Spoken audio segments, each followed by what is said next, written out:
The following compilation features unsettling and spine-chilling tales sourced from Reddit's horror communities. Reader discretion is strongly advised.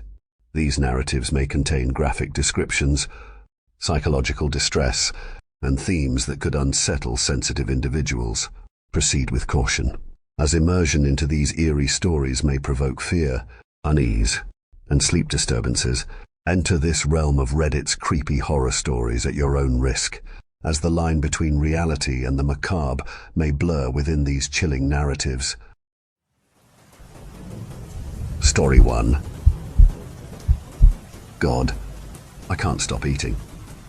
This hunger is just driving me absolutely insane. My thirst is unquenchable, and nothing I have done so far has cured this. You may think this is just some complaint from someone who has a bad case of empty stomach and dehydration, but it is much more than that. I don't want to instantly alarm you, so I'll just start at the beginning of this whole situation. I work for a big-time construction company out in New York City. I'd been recently promoted to become head of my department. I'll spare you overzealous details. Basically, I get paid very handsomely for drawing fancy building designs, blueprints to be exact. Anyway, I was given the opportunity to live out of the States for a full year, to learn up close and personal about the designs of Asian architecture. I was sent to a place called Nonthaburi, which is almost smack dab in between Thailand and Bangkok. So, a few hours one way and a few hours the other to view the immense skyscrapers in those bustling metropolises. I was given the full treatment through the company, paid expenses, food, gas, you name it. They even gave me a generous fund to purchase a house to live in. It came as a surprise when I learned about that. Even though I work around creating giant skyscrapers and fantastic styled buildings, I myself prefer things a bit less flashy. My place back in the States is a simple cottage home with maybe half an acre of land. Nothing extravagant. I should also add that I was compensated for the upkeep of that house while I was away overseas. Gotta say, this company kept me surprised with zero complaints. So, for my residence in this foreign land, I was in the market for something quaint. I had the opportunity to look around online a few weeks before my departure and settled on a small home not far from a body of water. As of right now, I can't recall the name of it, but my God, was it beautiful. The house was kind of small with only one bedroom, and it still had those sliding doors that led to different sections of the layout. Think of those old-time kung fu films with the farmhouse that have the corrugated roofs and paper windows. That's kind of what this place looked like, and I loved it. There was a type of convenience store on the right and another house on the left, but more updated. The resident of the house was an older lady by the name of Catherine. She was in her 60s, a British transplant who had visited in the 70s. She met a local construction worker. I know how ironic. They fell in love and she had been there ever since. She introduced herself on the first day I arrived and periodically would converse with me anytime I was outside. She was retired and spent her days tending to her garden and drinking tea out on the porch. She always seemed so kind, and the talks we had were never boring. I would consider her the first friend I made here.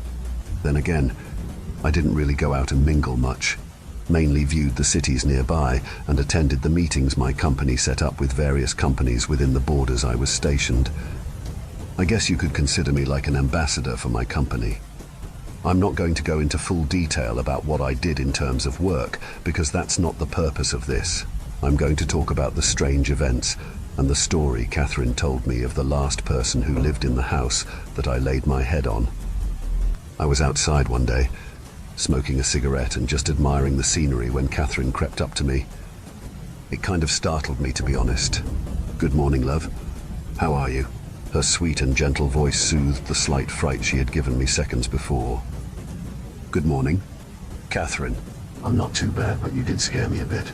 I chuckled under my breath and she smiled. We talked about what our plans were for the day and the normal subjects, but then out of nowhere she asked if I had noticed anything odd since I had moved in. I hadn't dealt with any issues, and that's what I had told her, which seemed to give her a huge relief. "Oh, thank goodness. I had a nightmare last night and it struck a chord. It reminded me that I never warned you about this place." Her words puzzled me. and I started to wonder if I bought a house that didn't come with a warning label. "What's wrong with the house?" I asked, immediately needing a response. What she discussed made me question her grip on reality. She told me a story of a widow named Noy Ozikan. Her husband, Baru, built the very house from the ground up specific to her request. From what Catherine told me, the Ozikan's life was a true love story until tragedy struck them when Baru was murdered in their home. Thieves broke in during the night and slit his throat after he attempted to stop the robbery. Noy witnessed the entire account, but was helpless to stop her husband's death. When the thieves spotted her, well, I'll spare you the gruesome bits because it is beyond tragic. Let's just say, as Baru drew his last breath, he saw the horrors that were inflicted on her. They let her live, but she was broken beyond repair, and the seeds of those monsters grew inside her belly. Now this is where rumors change the story, and I'm afraid I'm unsure of which is true. Catherine broke the narrative to address the countless tales that led to Noy Ozikan's suicide. Some say she hung herself. Others claim she stood out on the lawn and set herself on fire. The wildest of these was the one about her using black magic to curse the thieves, but did the spell incorrectly and inadvertently cursed Herslef. Regardless of which was true, all of the stories led to the events following her death, and this is where I started to wonder about my neighbor. According to every story told about Noy's death, haunting events started to happen afterwards. People claimed to see her wander the streets at night. She would stand near the lanterns in the streets, Far off in the distance, just gazing out at people. She supposedly wandered about in the nude, acting strange and feral when someone approached, galloping away, and one person claimed she scaled the walls of a building like a spider. Chatter of her being seen in the house and a bright blue orb of light following alongside her. Neighbors claimed that at times they only saw her head floating around the yard. The rumors continued to spread about her corpse or apparition stalking people. Sometime later, the two thieves were found dead, both slain in the middle of the street, with their entrails ripped from open bellies and wrapped around their necks. Their eyes were removed along with some of their major organs. But despite the onslaught, not a drop of blood was discovered within or near their corpses. The people in town speculated that it was revenge for what they had done to the Osikan family. Apparently, the two thieves were notorious for their heinous acts, and all knew about them, but they evaded the authorities. No one questioned that the culprit for their murder was Noy. Everyone thought that with the death of her assaulters, the sightings of her would stop, but that wasn't the case. More bodies had been discovered in the same manner as the thieves. Neighbors around the Ozikan house continued seeing that glowing blue orb and the head of Noy. The clothes they hung out would be found covered in blood, excrement and other bodily fluids. One account Catherine spoke of was a woman who gave birth in her home that was attacked. The woman claimed Noy tried eating her and her child. Thankfully, the child was not harmed, but the woman had cuts and bite marks scattered around her neck and chest. As part of the new mother's family tradition, the placenta from birth was left out for a ritual or something. Honestly, I tuned that part out, but my attention was brought back when I heard that the placenta had been devoured. Not entirely, but it was stated that part of it had been destroyed by the looks of teeth. Some say it was hysteria which brought on the inclusion of Noy's disembodied head. Others chalked it up to an animal eating it, but the woman swore it was Noy. Another neighbor swears he saw her eating the discarded remains of his chickens one night, but her body was missing. Her head was hovering with a mass of drooping organs below, intestines like tendrils. She sucked up the meat and bones, illuminated by a blue light. Catherine told me of many other stories such as this, and claimed that stories of Noy Ozikan had been apparent through the almost 100 years after her death. My brain struggled to process what I had been told. People say that she was turned into a carcassa. No, kerosene. No, that's night ride either. Catherine bit her lip as she tried to recall the word. Her husband came walking up from the back end. A cresue, dear. His voice broke the tension in the air, and Catherine praised her husband for helping her memory. That's it. She was turned into a cresue, some sort of spirit that feeds on blood and dead things. She was a little too chipper about that description, and it made me feel uncomfortable. Just be careful, dearie. You're a nice boy. and I would be devastated if anything happened to you. Her tone was that of a caring grandmother, but the subject was so macabre. I thanked her for the info and that she had nothing to worry about. I assured her I was fine and that I didn't believe in such things. She gave me a stern look when I said this and told me to take the matter seriously. She then went on a spill of all the precautions I needed to take in order to stay safe. I acknowledged her words, but frankly at that point I thought she was crazy and let what she said go in one ear and out the other. After that, I did my best to avoid Catherine. I didn't take to heart what she told me. I mean, it was disturbing, but I didn't believe it because I thought the whole supernatural aspect was a load of crap. I was more concerned that this sweet old lady would either create or believe such a wild tale. I would see her outside in her garden and struggle to believe the things she had told me. Then one night, I witnessed something bizarre. I had woken up late at night to get some water and saw something out of my kitchen window. It was Catherine. She was walking around her garden. She paused to gaze up at something and I realized she was nude. I shuddered briefly by the sight of her naked body, but what really stunned me was the thing she was following. It was a blue light, more like a glowing ball with a blue aura around it. The thing was hovering in a sporadic motion. A wispy yellow plume of smoke trailed behind it. The scene went on for a few minutes until the light dropped down to the ground. Catherine followed suit, plopping onto her hands and knees, then she started to crawl. All of a sudden I heard a loud shriek of some animal, a weak mowing that silenced with an unexpected suddenness. Catherine shot up and I found out what made the noise. In the old woman's mouth was a kitten. A thick stream of liquid was rolling down Catherine's chest. The glow of the now rising orb distorted the color of what was most likely the animal's blood. I stood in horror as I witnessed her chomp down on the petrified creature, and she began to shake like a dog. I gasped, and as I did, Catherine looked straight at me. Her head snapped in my direction, and I swear I could hear the bone break. My blood ran cold, and I ducked down, hoping she didn't actually see me. My heart raced as I shuffled through the house to make sure my doors were locked. I went back to bed shaking. While I laid there, I could hear scratching at my door, followed by a long moan. I struggled to sleep, and when I did, I had nightmares of Catherine digging her hands into my stomach and pulling out my entrails to feast on them. I saw her the next morning, and she greeted me with a smile, but I ignored her and quickly headed to my car to attend a meeting. I dreaded the idea of having to converse or even see Catherine after that night. I avoided her even more than before, and I think she took the hint because she stopped trying to talk to me. I witnessed these nightly assaults a few more times, each one just as terrifying as the last. All the same elements: her naked body illuminated by that ghastly orb, and a poor defenseless animal being devoured alive. One day I stopped Catherine's husband to tell him of what I had been seeing her do. He did not take it well and threatened to fight me. Needless to say, nothing was done. But oddly enough, I stopped seeing Catherine attacking animals during the night. But that was the least of my worries the longer I stayed in the damn house. I rarely saw Catherine outside anymore, which was a relief but odd at the same time. I wondered if maybe her husband was aware of her nightly cravings and put her under some form of lockdown. I continued my days as normal without any disturbances until one night I woke up to a loud scream. It caused me to jump out of bed and my heart felt like it was going to explode. A few more screams burst forth before I could even get my bearings. They were high-pitched and agonizing sounds. These had to be human in nature from the tone. I crept through the house and peered out my windows. I saw nothing outside, and as quickly as they arrived, the noises stopped. The screams seemed to come from outside, at least from my perspective, and yet there was nothing to be seen.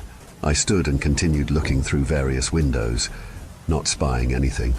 The night had turned calm and silent, but it didn't last long when I started to hear a familiar scratching. A long streak like nails against a chalkboard. I strained my ears to identify where it was coming from while still looking out my window. It stopped, and a scream came from me this time when I was assaulted by the sight of a haggard face that jumped up to glare at me. Fangs protruded at odd angles of the mouth, misshapen and dripped with ichor. A bright blue light shined through the open mouth, and it burned my eyes. I staggered back and tripped over something and fell backwards. Everything went black after that. I woke up the next morning, laying on my back in the kitchen. A horrible smell is what woke me up. A stench of something rotten mixed with what I could only guess to be feces. The aroma singed my nostrils and I rose up, resting my palms on the cold linoleum floor. Something rolled off of my chest and landed in my lap. I yelped when I looked down at the rotting head of a kitten. Not just any kitten, the very one I saw Catherine chewing during the night. Its eyes were dark holes that pulsated with wriggling maggots, and a green sludge oozed out of its mouth. I scrambled to my feet and ran towards the bathroom to vomit in the toilet. I flushed it and walked to the sink to wash my hands and splash water in my face. My nerves were jolted, my hands still shaking. I looked at myself in the mirror. Disgust and horror filled me. A large mess of dried and crusty substances were on my shirt. Brown, red and a yellowish-green muck plastered to the fabric. The fumes of the mixture caused me to retch once more. After emptying my stomach for a second time, I stuffed the shirt and animal head into a bag and stormed off next door. I wasn't dealing with this anymore and planned to confront Catherine. When I got to the front door, I noticed all of the plants on the porch were dead, as was the garden. A strange atmosphere surrounded the area as well. I can't describe it, but only as discomfort. I banged on the door, and a few seconds later, Catherine's husband answered the door. "What the hell do you want?" The man looked disheveled and his hair was a mess. He glared at me, and I almost forgot why I was even there. I stammered before being able to create a full sentence. Is Catherine home?" All of my confidence had left me, and I didn't even want to confront the psychotic woman, but it was too late to turn back. The man stared at me for a while before responding. "She's gone. I don't know where she is." He said this in a very stern tone that made me flinch. I was confused and expressed it by asking where she was, but that was received with hostility. "How the hell should I know?" She wandered off and I haven't seen her in days. The cops haven't found her, so for all I know, she could be dead. Not that it's any of your business, you little prick. It was clear he had dealt with me for as long as he could tolerate and slammed the door in my face. I didn't bother knocking again and just walked back, making sure to discard the stuff I had in the bag. I thought he was lying because I knew I saw Catherine last night. I remembered her face in the window, but then I recalled the fangs and there was no way that could have been her. My mind must have played tricks on me, or that was a nightmare. But the shit on my shirt and the decapitated cat was real. I thought about the confrontation with Catherine's husband that night as I tried to sleep. For the amount of time I had lived there, I couldn't recall the man's name. We had been introduced once, but that was the only real interaction I had with him. Save for the threat shortly after discovering his wife liked to wander naked in the yard and eat helpless animals. It bothered me that he claimed she was missing, and I wondered where she had gone. Furthermore, I wondered if I had really seen what I did the night before. My final inquiry before falling asleep was, who left the kitten's rotting head on me? After that question entered my mind, sleep finally found me. The following week I had nightmares every single night. Each one involved either mutilated animals or Catherine attacking me. In one of them, she had ripped out my liver and sucked some disgusting ichor out of a hole she had ripped open. Her face had those horrible fangs accompanied by that obnoxious blue light. But for whatever reason, I only saw her head and not her body. Matter of fact, I never saw her hands either while she was disemboweling me. These mental horrors shook me awake and left me panting in a pool of sweat. And I swear, each time I thought I heard a low cackle at the other end of my home. I always got up to check after calming down, but I never found anyone. However, I did start finding scratch marks in various places among the walls, and my garbage can had been knocked over every time, with the discarded leftovers strewn throughout my yard. Nasty oils and hordes of insects covering the not-so-pleasant food. Things like this continued to happen following my nightmares, and one night when waking, I saw Catherine standing in my room. She was standing in a corner off to the side. Her eyes were wide, just staring. Call it cliché, but I froze with fright. I legitimately could not move, only lay there and stare back at her. Her wrinkled flesh quivered as if something was squirming beneath it. Her eyes began to glow with that same blue light. Her mouth opened wider than what was humanly possible, revealing things that were not teeth, but objects resembling spider legs. Porcelain feelers wiggled at the ends that scratched her tongue, that elongated and lifted towards the ceiling. Her head started to swivel to the point that her eyes faced the wall, but her body stayed facing me. It spun around again with a gut-wrenching snap. I was paralyzed to escape this plague of terror. She started to moan in a low, raspy tone. She spoke words, but they were unrecognizable. Her head began to lift, tearing the skin of her neck from the shoulders. It made a sound that I can't even describe.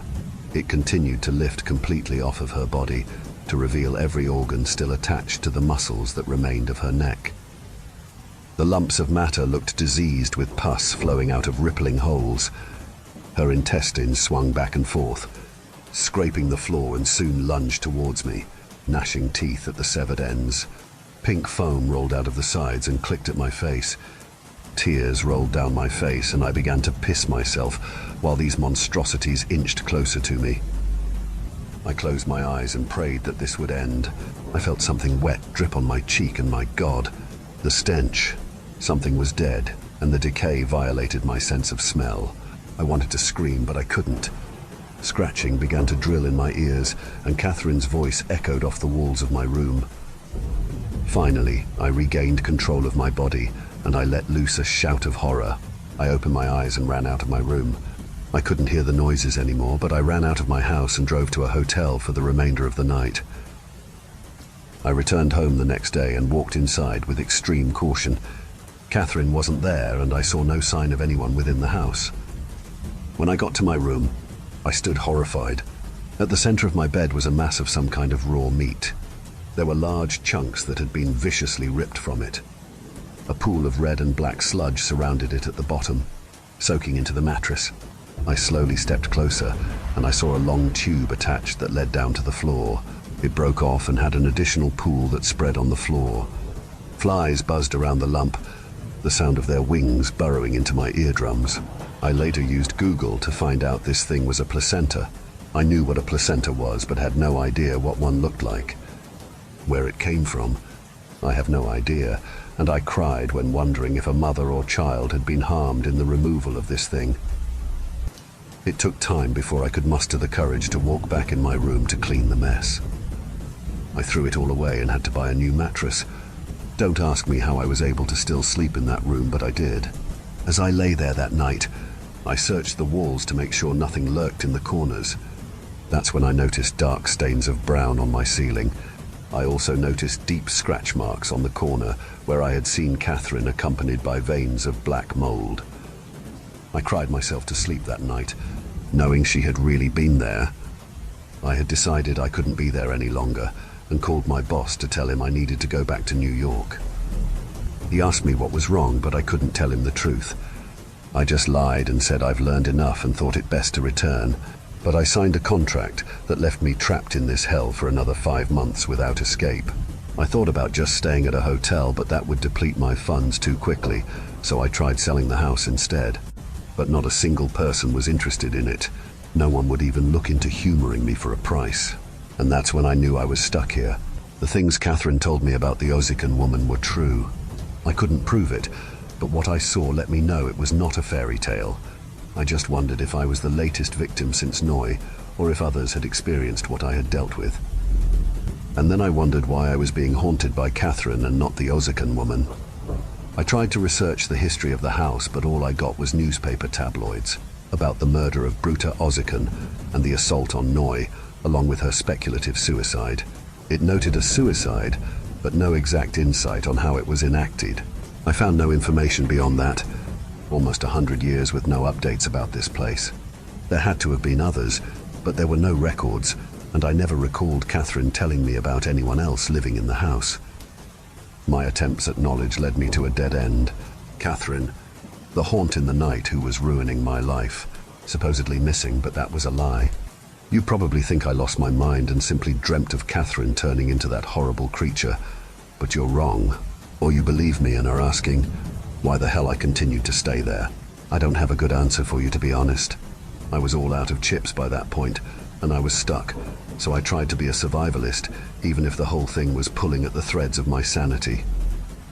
But luck decided to bless me, and went a whole month without any sightings of my tormentor, to the point where I thought I had imagined my experiences.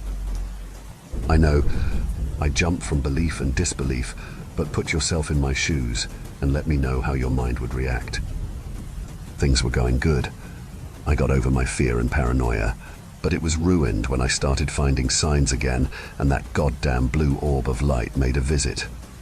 It had been a good day. All went well with my 2 scheduled meetings, so I treated myself to beer and pizza when I got home. Catherine's husband was outside mowing the lawn, glaring at me as he did, but I didn't let it affect me. I stayed up late watching some comedy movies, enjoying myself. Things took a turn when the TV started to act up. The picture faded out with the sound beginning to distort. It eventually went black, but the sound was still going, a hodgepodge of humming and whining. I got flustered and just turned it off. I sat there for a while and started to notice something in the reflection of the black TV screen. A glimmer of light that was slowly getting brighter. From the angle, it had to be behind me, so I turned around. I saw nothing until I looked up and saw it. The blue orb floating towards my ceiling. Yellow fumes circling around it and leaving burn marks on the plaster. There was a hissing sound coming from it. It hovered in that spot for a while, then it darted towards me. I dodged it and it went through the TV, melting the screen. Hot plastic and other material oozed out of the smoking hole. I hopped off of my couch and started to run, but was stopped when something slimy gripped my ankle and caused me to fall, landing on my stomach. I turned to look behind me, and there was the decaying face of Catherine. Her mouth ripped open to show off her gnarly talon-like fangs and that nauseating tentacle-like tongue. That is what gripped me and sent me plummeting. She moaned and the grip tightened, sending sharp waves of pain vibrating all the way to my bone. It felt like acid was searing through my flesh, and I bellowed in agony. More wet and wriggling things started to cover my body. That bitch had all of her sentient inner body parts latching onto my body. They spewed pungent liquids onto my flesh, which burned and blistered my skin. Again, a god-awful smell filled the air. The woman started to howl, and soon after, the blue orb just sped towards her, landing in the space between her top and bottom jaw. It sent a shockwave of disorientation with its luminescence. Horrid clicks and gurgles came from Catherine's disfigured mouth. Thoughts of the animals I saw her devour surfaced, and I became fearful that I was next. I struggled to break free of this thing that was no longer my neighbor. I screamed. I cried and cursed the heavens above for allowing this to happen. With no other end in sight, I opted to beg for my life. "Catherine, please let me go. What did I ever do to you?" I whimpered as the words left my lips. There was no recognition in those dead, milky eyes. The neck snapped and tilted to one side, and a fountain of brackish liquid spewed from the creature's mouth, hitting my face. I gagged at the sight of this and felt the bile rise up from my esophagus. I was about to follow the creature's action and release my own oral fountain, but was stopped by those awful entities that were once the tubes used for digestion of the old lady. They chomped their teeth at me, the bubbling foam dripping on my horribly burned skin. They soon wrapped themselves around my throat and began to squeeze. I let out a gasp of air as I fought for my life. One intestine slithered towards my arm and I grabbed it. I brought the thing to my mouth and bit into it as hard as I could. It let out a high-pitched shriek, as did Catherine. I continued to gnaw it until the mass of innards released me. I can't even begin to describe the taste that filled my mouth. I am confident I swallowed some of the grotesque juices and possibly even a piece of the organ. But I didn't care. I needed to get free, and that act did set me loose. The creature let me go and hovered up and started to rush towards an open window. "Hell no!" I spat while getting up and reaching for my TV remote and chucking it at the floating head. Catherine winced and I heard a grumble of annoyance. I quickly ran to my kitchen counter that was directly behind my coach and grabbed a large knife. With it in hand, I attacked, jamming the blade in any area I could. The shouts from myself and the screams from the disgusting monster mixed together, echoing through the house. The head dropped to the floor and I stomped on it until the skull collapsed.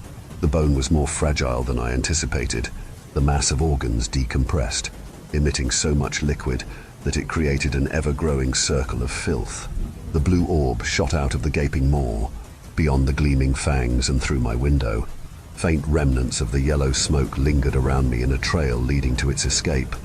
When I became exhausted from my stomping, I grabbed a bag and shoved the lump of desecrated flesh inside and tied it up. I went outside and threw it in the center of my front yard. I took a can of gasoline I used for my lawn mower and doused the bag. I lit a match and dropped it, setting the thing on fire. As the flames grew, I heard crying and the bag started to move. I dumped the remaining contents of the jug and eventually the commotion ceased. I stood there and waited until the flames went out, ignoring the nauseating fumes of melted plastic and burning hair. My adrenaline didn't let me sleep for 2 days, and in that time I just laid in bed, staring at the ceiling. I didn't attend meetings, answer the phone, or leave the house. At some point I dozed off, and when I woke up I was starving and thirsty. I felt like I hadn't eaten in weeks, and my throat felt like sandpaper.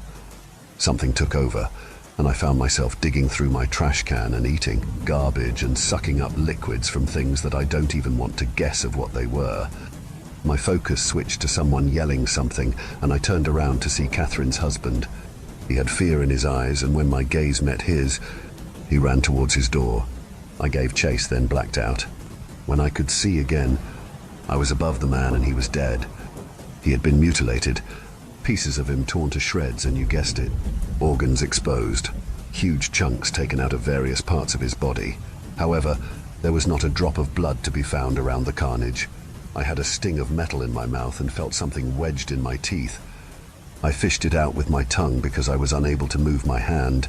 I struggled to get the piece out between the enamel until finally it pulled loose. I spit it out and I saw a chunk of something land on the corpse. And then something odd happened. I felt the pain of hunger take over, and without thinking about it, I took a bite out of the dead man. After getting my fill of flesh and other morsels of the disfigured man, I rose and headed back home. The sensation of moving was odd. I didn't feel the ground beneath my feet or the swinging of my arms. My body felt heavy, like I was dragging something awkward around my neck. And instead of going through my front door, I used my open window as an entrance. I felt like I was running on autopilot. I was still painfully hungry and thirsty, but had no interest in raiding my fridge. I went to the bathroom for some reason and crept towards the toilet. I stared at the dingy yellow shade of the water. With no will of my own, I lowered my head and began drinking from the porcelain trough. The taste was earthy and oddly spicy. After guzzling my fill, I made my way to the mirror, and that's when I found out why things had become strange. What I saw sent a whirlwind of fright, and I bellowed. In front of me was a reflection of a monster. My body was completely gone, and all I saw was my head and neck. Everything that belonged on the inside was dangling below. I looked like the creature I had killed the night before. And that has led to this point in time of my narrative. I have become the thing Catherine warned me about and turned out to be. A karsue, a creature of disgust. A decrepit monstrosity that feeds on decaying things and drinks of nasty fluids. I've done some terrible things and consumed even worse things that I won't share. I don't know how long I have been like this now, but what I do know is the truth. Noi Ozikan did in fact kill herself, but it was all 3 rumors. She hung herself while casting a spell of revenge, but uttered the wrong phrase, which in turn set her ablaze and cursed her. Her death was inside of the home, but the fire did not spread past her body, thanks to the dark magic. A vortex of torture that created the karawe.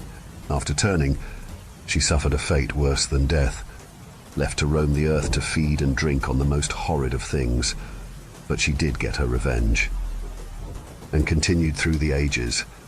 She followed the lineage of the thieves and throughout the generations, murdered and fed off of them until she made it to the last member of that accursed family. Catherine's husband was in fact the great-great-nephew of one of the thieves, and Noi made her attempt at the final act of her afterlife quest. But she was obstructed by none other than Catherine. In her prime, she was a fierce fighter for her love and prevented Noi from getting her final kill. Noi was destroyed by Catherine, but not inadvertently being infected by Noi. which in turn slowly transitioned the woman into the abomination that had been stalking me, and eventually cursed me to a similar hell. I guess the line and history of previous Kasu passes down when the disease of the infected curse is spread. At least that's what I'm speculating from what I learned after discovering what I have now become. So thanks to the old British woman, I'm stuck without a body, my insides dangling from my severed head while I roam hovering in the air. The blue orb now accompanies me and helps me locate my prey. My hunger never stops no matter how much I eat. The same goes for my thirst. I'm constantly dehydrated without any relief. And with this damn curse, water is not an option, and I'm left drinking bodily fluids of all sorts. Sustenance comes from things that are rotten, poisoned, dead and such. This is literal hell. I hope you can help me end my life. Pierce my unprotected organs. Set me on fire and just end this continuous fucking agony. But judging from the look of horror on your face, you probably can't understand a thing I'm saying. I guess I'll just have to find out if you are the one to take me out, or become my next unsatisfying meal. Story 2. How to survive college. I'm sort of glad we got that camera. I've been avoiding Grayson, and I promise you, it's not just because I don't want to talk to him. I don't have a great track record for that, so you're just going to have to believe me that it's really not my normal avoidance strategy. I'm frightened. Legitimately frightened. I've been replaying every interaction I've ever had with Grayson over and over in my head and trying to figure out what I missed. He acts very human. All the dangerous inhumans do. They act human up until they're not. Worse, I don't know what rules to follow with him. This campus has some nods to existing traditions, but it's not populated by creatures I'd recognize. The university is actively keeping them out. In fact, eliminating the competition. Letting something new grow, like planting an invasive species in the yard and letting it run rampant until it's choked out anything that isn't it. Can Grayson lie? Is he bound by hospitality rules? Is he bound by anything? I don't know, so I don't know what to do. Perhaps he's trapped in this endless cycle just like the university president is. Maybe he's just another ghost, hopping from body to body, looking for a way out. He keeps talking about wanting to graduate and leave this place. The university president found his own way to escape. Maybe Grayson is doing the same thing, just trying to get out. Because if the timeline between when James died is right, then it means Grayson has been about to graduate for a while now. I want to believe that theory. It's the most comforting, because it means that Grayson isn't dangerous, just trapped. I can't afford to believe it though. Underestimating the inhuman is how people get killed. I've already had too many close calls for my liking. Grayson could be the most dangerous of everything on campus. Because I want to trust him, I want to help him. So I'm avoiding him. I don't trust myself or my emotions, and that means until I understand what is happening better, I need to keep my distance. To help with this, I've told both Maria and Cassie. I called a friend group meeting, and we met up at my apartment one night and ordered pizza. Then once we were done complaining about classes and our jobs, incredibly, I'm still working at the dining hall because I want pocket money and also guilt. Also, while Cassie doesn't have a part-time job, Maria does. I got right into the problem. Grayson isn't human, I said, at which point Maria jumped from her chair, shrieking, "I knew it." So I guess she's not the only one that's been harboring suspicions. Though, once she calmed down, she admitted that she didn't start wondering that until after the revelations about the university president. It only seemed logical in her mind that if the president was something inhuman, then it was very possible something weird was going on with Grayson. Still, she didn't feel firmly enough about it to say anything. The adoption angle seemed more plausible to her. We all wanted to like him. But if he's like the president, I said, then why isn't he rotting? Maybe they swap out the body more often. Grayson would only have 4 years before they needed a new body. That didn't match the timelines the Folklore Society had found, though. So either they were finding a way to make Grayson's body last longer, they could conceivably start him over as a freshman in a new program and do that a couple times so the professors don't notice him showing up over and over, or we were missing a lot of dead students. Considering how hard it's been for the Folklore Society to find evidence of Grayson's existence, it could go either way. Really? Who the hell is they, anyway? Maria demanded. That seems important. I'm pretty sure it's the board at this point, I said. Grayson said that they're really the ones running everything. We paused a moment to consider that, most likely all conjuring the exact same mental image of a group of faceless old men in suits with a ritualistic circle drawn on their board table, transferring Grayson's spirit from one corpse to another. The logistics really aren't as important as what we're going to do about it now, Cassie said, which was a great question. What did we do about Grayson?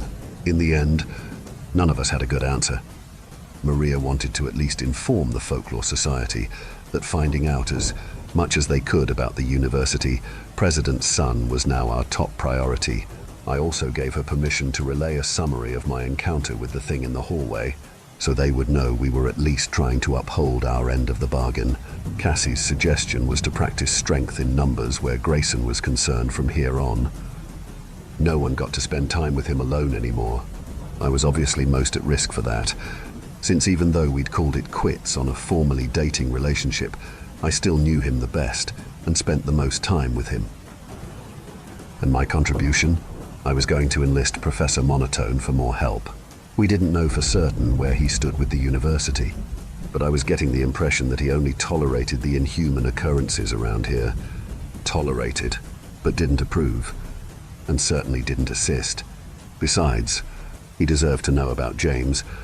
I didn't tell him at the moment because I was too shocked, but now that I've had time to process, I feel it's only right if he knows. So that was our plan. Maria would get in touch with the Folklore Society that evening, and I'd go talk to Professor Monotone the next morning. As many of you have pointed out, we make a great team. Cassie turned to me after shutting the door behind Maria. Ashley, I say this with all the love in the world, she said evenly, but you do not know how to pick them.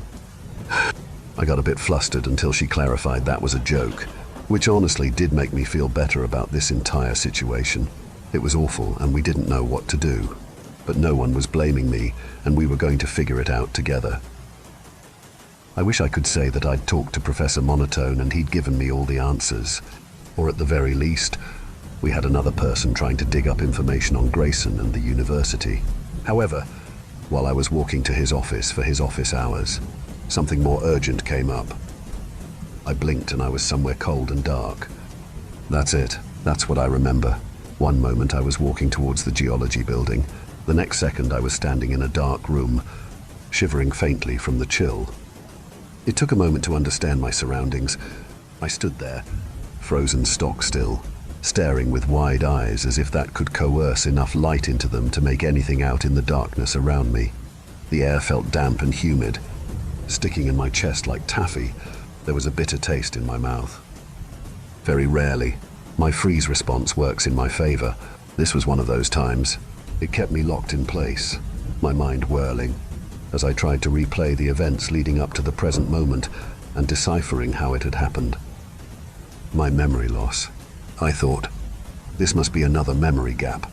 Except this time, it had deposited me in a location I couldn't fill in the gaps for, walking across campus, easy enough to insert a false memory. I'd walked those paths enough times by now that my mind could easily recalibrate if I was a bit further along on the walk than I remembered. But here, in absolute darkness, there was nothing that could fill in the blank spots. No, not quite absolute darkness. There. Light. A faint red haze, but light nonetheless. I edged towards it, sliding my foot forward without picking it up from the cement floor beneath me. I felt the way forwards with my toes, holding my arms up in front of me to make sure I didn't run into anything. I crept along at an agonizingly slow pace, my heartbeat singing in my ears, until I reached the edge of that pale glow. Ahead of me was a brick wall and a heavy iron door. The glow came from a red exit light illuminating a scant handful of feet around it. I recognized the wall, the cement floor, and I even recognized the shape and weight of the door. I was in the power station basement. The door in front of me was locked. I pulled on it. I I slammed my shoulder against it. I rattled it in its hinges in the vain hope that I could jar it open. It remained stubbornly shut, the deadbolt resisting the full weight of my body thrown against it. My shoulder ached with the impact. I paused to catch my breath and tried to swallow my panic. My desperate need to get out of here as quickly as possible. I couldn't fight my way out. I had to reason a way out of this predicament instead, which meant setting aside my fear for a moment and making myself cold and calm for as long as it took to escape. I got into the basement somehow, so there had to be a way out. It just wasn't through this door. There were multiple entrances. After all, this must be the door that led to the interior of the power plant. I needed to find the one that led to the staircase that connected directly with the outside. At least now I had a wall to follow. I placed my hand on the brick surface, feeling moisture beading beneath my fingertips. I walked slowly, reluctant to leave this little circle of light and venture back into the absolute darkness. It was like the world ended at the edge of the red glow, and when dealing with the inhuman, it was entirely possible that my world did end right there. I ran through the plan in my head to give me courage. Follow the wall, keep one hand on it at all times, walk by, sliding my feet forward so I couldn't be tripped up by any unevenness in the floor. Keep going until I find the door leading outside. I took a deep breath and stepped into the darkness. I kept my gaze straight ahead, stubbornly resisting the urge to look behind me. It felt like I was walking for far longer than it should take to cross the... It was rain. It was raining in the power plant basement. No, no, no, no, I whispered to myself, hastily stirring into motion once more. I had to get out of here. Was this like the library now? Was the traveling river coming? But what frightened me the most was the thought of that black pool of water filling up and spilling over. Of the water, the surface glossy like oil, spreading out across the floor, reaching out tendrils like fingers to grasp at my heels. I quickened my pace. The danger of tripping was now outweighed by the danger of staying here for too long. My haste was rewarded. Up ahead I could see another red exit light, glowing luridly like an eye in the darkness. I was so relieved to see it that I almost wept. The rain was intensifying. It splattered in my hair and ran down my neck to soak into the collar of my shirt. Something brushed my arm. I shrieked and slammed against the wall, trying to get away from whatever it was. I stood there, my breath coming in sharp gasps, staring out into absolute darkness. I wasn't alone in the water. I couldn't stay here. I had to keep going. Whatever was out there knew I was here, and there was nowhere I could hide. The only way out was escape. I drilled this into my head, over and over for precious seconds, until I could unlock my legs and start my torturous progress forwards again. It came after me from behind and below. I felt the impact against my knees, pliant, like being struck with a pillow. It jerked my legs out from underneath me, and I landed bodily on top of it. There was a feeling of weightlessness, of floating, and then I was rolling off and landing on the cement floor. My legs stung with pain, like the sting of a wasp. Where the creature had hit me. What creature on campus felt like that? I thought frantically, like Jello. Was this something new? I lay on my stomach on the floor, afraid to move until I knew if it was coming back, until I knew what it was. The rain continued to fall from the ceiling, cooling the sting on the back of my legs. The rain, of course. The swimmers. The roots hadn't trapped all of them in the pool. There was still some left. I'm starting to really hate those things. If it was hunting, it wasn't committed yet to the kill. It reminded me of a lone predator, testing to make sure its prey really is prey, and it's not about to make a terrible mistake that could get it killed or wounded. It might be hunting alone, just me and it, here in this basement. I sucked in air between my teeth. I'd killed the eye. I'd killed the flickering man. And this isn't what I want to be. It's not something I want to do, but I will if I have to.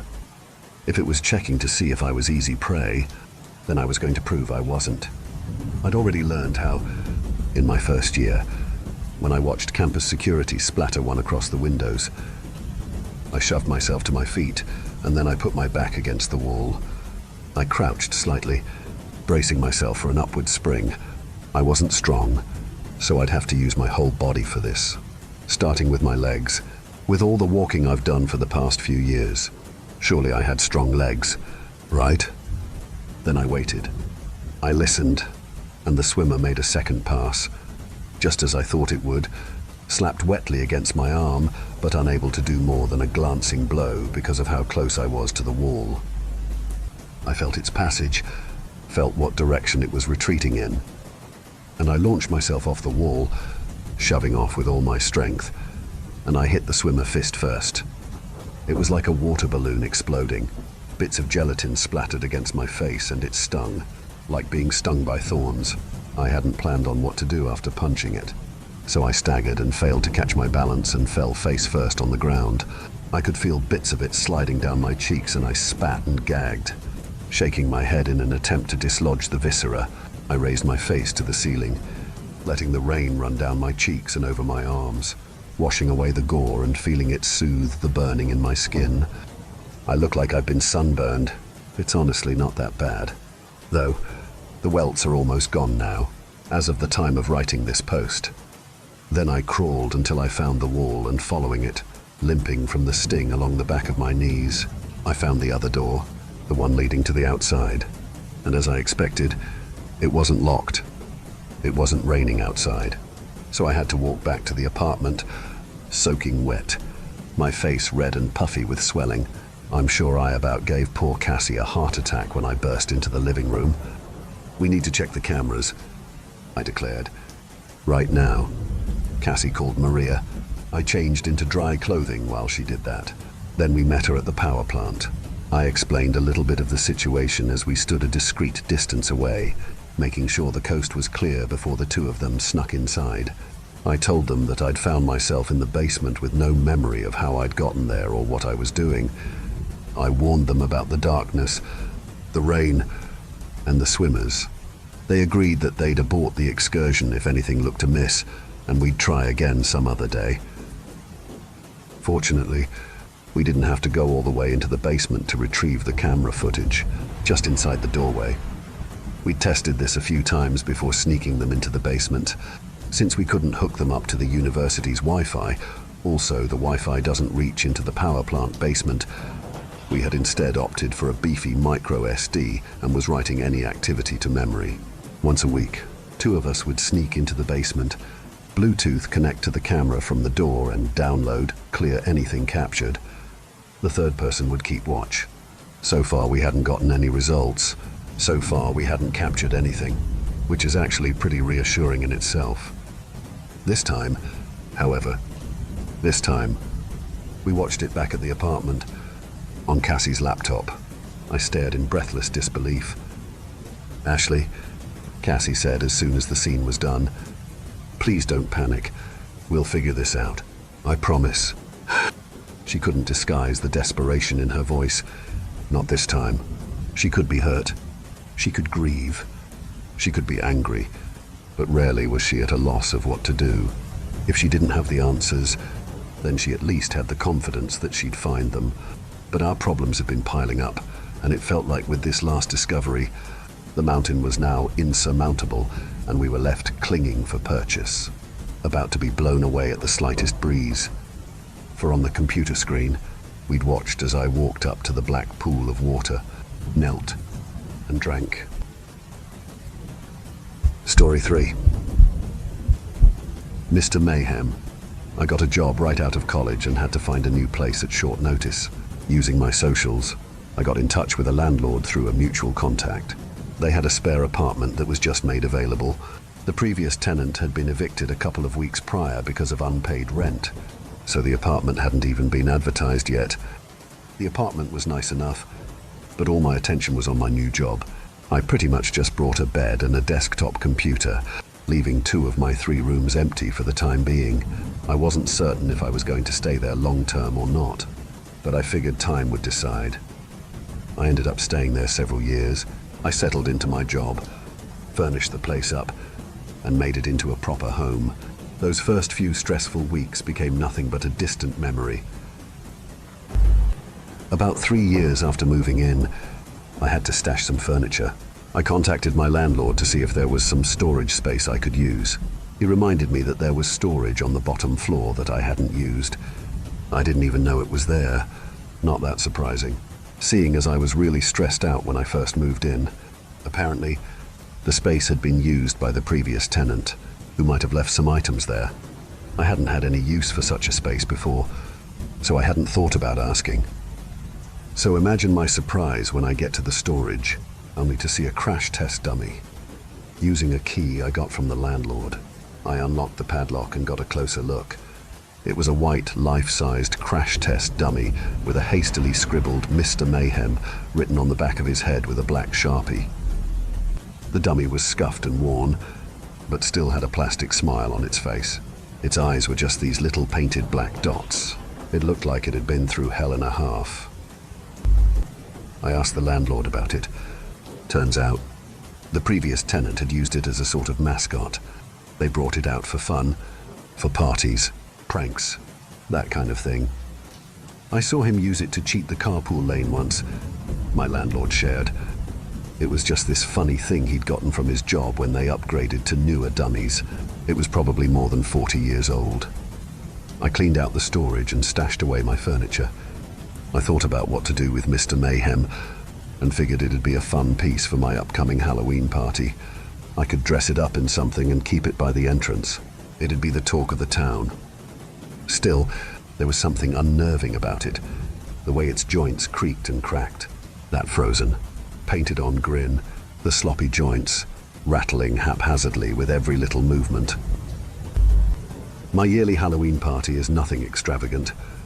I get a couple of friends together and we dress up. Then we hit one of the local clubs for a costume party. It's like a pre-party, only with about 18 people or so. I dressed up Mr. Mayhem in a cheap pirate costume and had it stand by the door with a tray of snacks. I went as the Penguin, but everyone mistook me for the Monopoly Man. People came around at around 7. Mr. Mayhem was a big hit. There's just something about dummies and dolls that rub people the wrong way. It's the uncanny valley thing of it, I guess. It was the centerpiece for a lot of selfies that night. As the punch bowl got emptier and the night got darker, we all left for the club, leaving Mr. Mayhem by the door. I had a lot of fun, a few drinks too many. There was a bit of drama with 2 friends of mine having an argument. But all in all, it was a good night. An acquaintance of mine won the costume contest with a sort of bioluminescent fish thing. It was insane.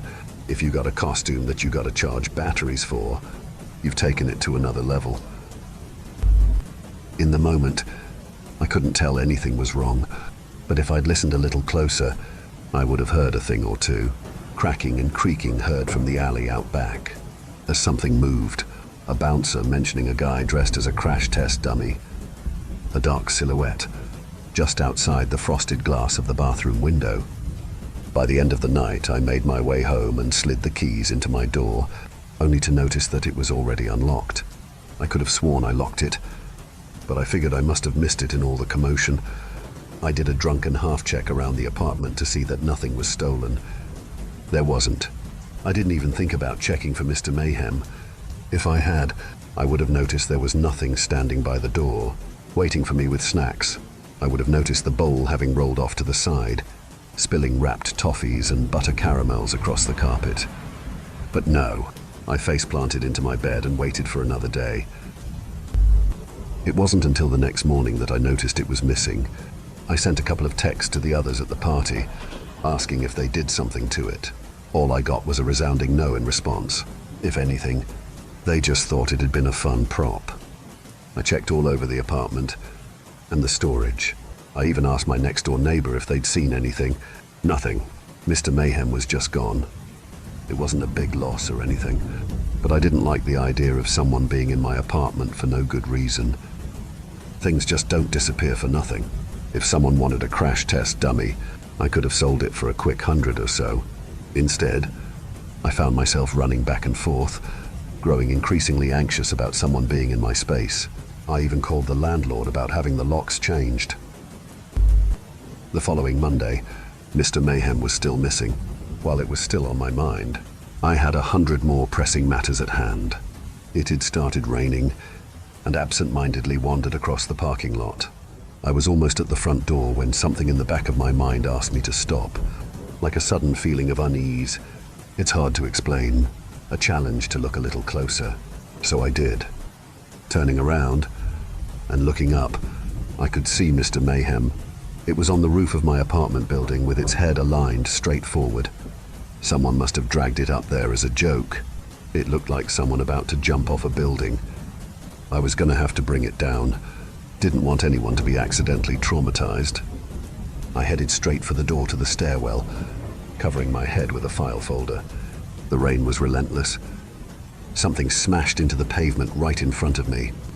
A loud plastic bang as Mr. Mayhem hit the ground. A couple of feet further, and I'd have been crushed. I just stood there for a moment, hearing the rain tapping against the file folder on my head. Mr. Mayhem was intact, but the body was just mangled, every single extremity bent at an unnatural angle. But that didn't hamper that eerie, painted-on smile. I was a bit hesitant to touch it. My heart was racing. That thing was heavy, and it had fallen far enough to do some serious damage. Had it hit me, which it almost did, I dragged it back down into the basement storage. I had to shuffle around some furniture and ended up tossing it on top of an old sofa. I locked the storage with a padlock, turned off the lights, and closed the door behind me. I'd get rid of that thing soon enough. I went to bed early that night. I kept getting shakes and twitches, as if my body was still recoiling from having Mr. Mayhem crash into the pavement right in front of me. I felt twitchy, as if I hadn't slowed down yet. I was stuck in high gear, and it carried over into the next morning. I stress cleaned my kitchen and bedroom before I even got breakfast. As I was cleaning in and around the fridge, I scooped out what looked like an old faded note, a post-it that must have been stuck to the fridge by the previous tenant. "Don't let it out." I stood there staring at the note for a good few minutes, letting my paranoia run rampant. I tried to explain it away, but every thought came circling back around to one point. There must have been a reason for Mr. Mayhem being left behind. And what happened to the previous tenant? Over the next few days, I considered how to get rid of it. I thought about just driving it to a garbage dump and dropping it off somewhere, but I didn't like the idea of it being let out. I could burn it, but I had to get a good space to do it. I could just sell it, of course, but that didn't feel responsible either. I was running out of patience and ideas, so I finally decided on sawing it up and dropping it into the river. I prepped a backpack with a saw, duct tape, a hammer, and garbage bags. The following night, I got to work.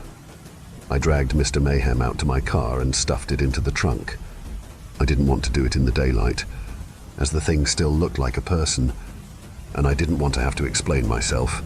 I was going to drive down to a clear spot near the river and get to work. It wasn't far, but I had to cross the highway.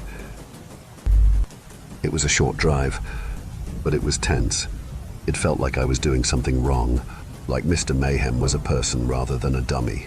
As I closed the trunk and got behind the wheel, I steeled myself. The moment I put the keys in, I got this strange impulse that I should have duct taped its hands and feet. Then again, why should I? It was a dummy. I got stuck waiting at 2 separate left turns. Each time, I just sat there listening to the hum of the engine, expecting to hear a thumping or smacking, something coming from the trunk. I was expecting the thing to do something. It wasn't a rational thing to listen for, but I couldn't help it. And yet, nothing happened. I crossed the highway, made my way down the river, and found a spot by a clearing where I wouldn't bother anyone. I parked my car, got out, and held my breath as I opened the trunk. For a split second, I could imagine someone lying there, a living person, screaming, pleading for help. I blinked it away as the trunk revealed Mr. Mayhem in all his inanimate splendor. There was nothing here to fear. Still, just chopping up something with the shape of a person was going to be uncomfortable. I dragged it out to the bank of the river, laid out my tools, and took a good look at it. I reached for the hammer first to break the joints. That'd make it easier to saw. The thing was made to withstand serious punishment. Breaking it wouldn't be easy. I started with the left hand. As a sort of test run, I whacked out the joints and brought out the saw, but I got this sick feeling in my stomach with every crack. I'd never heard bone breaking, but I imagined that was it. I felt like a butcher. And those eyes, those plain-looking, painted-on eyes, just little dots. But I felt them boring into my mind, a cheap human imitation, but human nonetheless. I skipped ahead a few steps and aimed the hammer directly at its face. I brought the hammer down, smack after smack after smack, until the dummy cracked. The nose buckled inwards, and the cheeks split into butterfly-shaped shards. I picked out the pieces with my nails. I shuddered. There was some sort of padding on the inside that just made my skin crawl. There was something about the texture. I paused. There was a small, white growth. A tooth. I stepped back, looking down at the broken dummy. Just beneath the cracked surface, embedded inside, was a dead man, mummified and dry within the confines of the plastic shell. I couldn't breathe. It'd been there all along, hidden in plain sight. There were so many things to do that I couldn't begin to form a coherent thought. Who did I call? What did I do? Could I be liable for some kind of damage? Who was the person inside? Were they missing? I stepped back. Dropping the hammer, I covered my mouth and took these little micro-breaths, repeating, "Oh my God," to myself, over and over, as if the rocking motion would somehow dislodge a good idea from the back of my mind. I decided I'd get back to my car and call the police. I hurried back, got into the driver's seat, and closed the door. I took out my cell phone, dialed the emergency services, and then heard a click. I looked to the left. Something fast moved my way, and then the world turned upside down in a sudden shock of pain. I drifted in and out of consciousness. I was somewhere dark and cramped. It must have taken me at least 10 minutes just to realize I was in the trunk of my car, and the car was moving. I could hear the radio, albeit turned down. I had a swelling over my nose and left eye, and I could feel my sense of balance being shaky at best. I reached for my cell phone, but it was still in the passenger seat. I never managed to call the emergency services. At some point, the car came to a stop. I heard the door on the driver's side open and close. Then the sound of someone walking away. There was a slight echo to it, suggesting we were parked somewhere inside, possibly a large space. I didn't waste any time. Instead of trying to open the trunk, I wriggled and crawled my way into the back seat. From there, I contorted myself into the driver's seat, locked the doors, and fumbled around for my cell phone, looking up intermittently. I could see that I was in some kind of storage facility. It was hard to tell. The lights were off.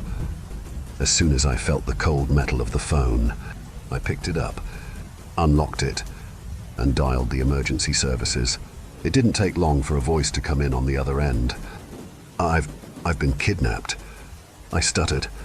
I don't know where I am, but if I hadn't talked so loud, I might have heard the footsteps coming back.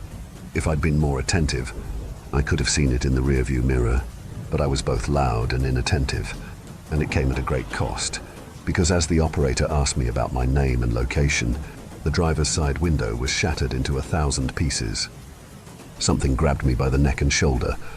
A second later, I was flung through the window and out onto the pavement. About 8 feet or so, the cell phone tumbled to the ground as a white plastic foot crushed it. Looking up, I saw it in full view. Mr. Mayhem, now revealing a death's head grin. I ran. I got to my feet and just took off. I could hear thumping plastic noises behind me as Mr. Mayhem followed. I ran straight through an abandoned workshop and a lunchroom. Finally, I slammed the door open to an unmarked space, hoping against hope it would be something useful. A small room, packed to the brim with crash test dummies, at least 50, standing shoulder to shoulder. All those painted smiles and dot-like eyes, all looking my way. I didn't have time to see if they were like Mr. Mayhem or not. So instead of turning back, which would be a certain end, I pressed forward. I pushed my way past plastic arms, hands, and torsos.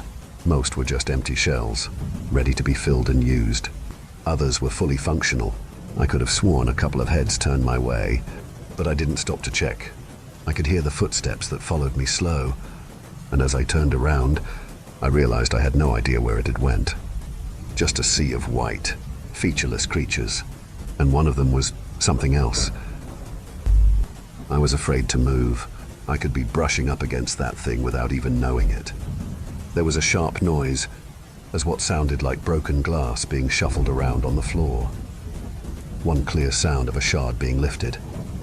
I tried to make my way to the back of the room, so I could circle back. Every now and then I'd look at the dummies, only to notice more of them with scribbles on the back of their head. Miss Waters. Mr. Calhoun. All made with hasty scribbles.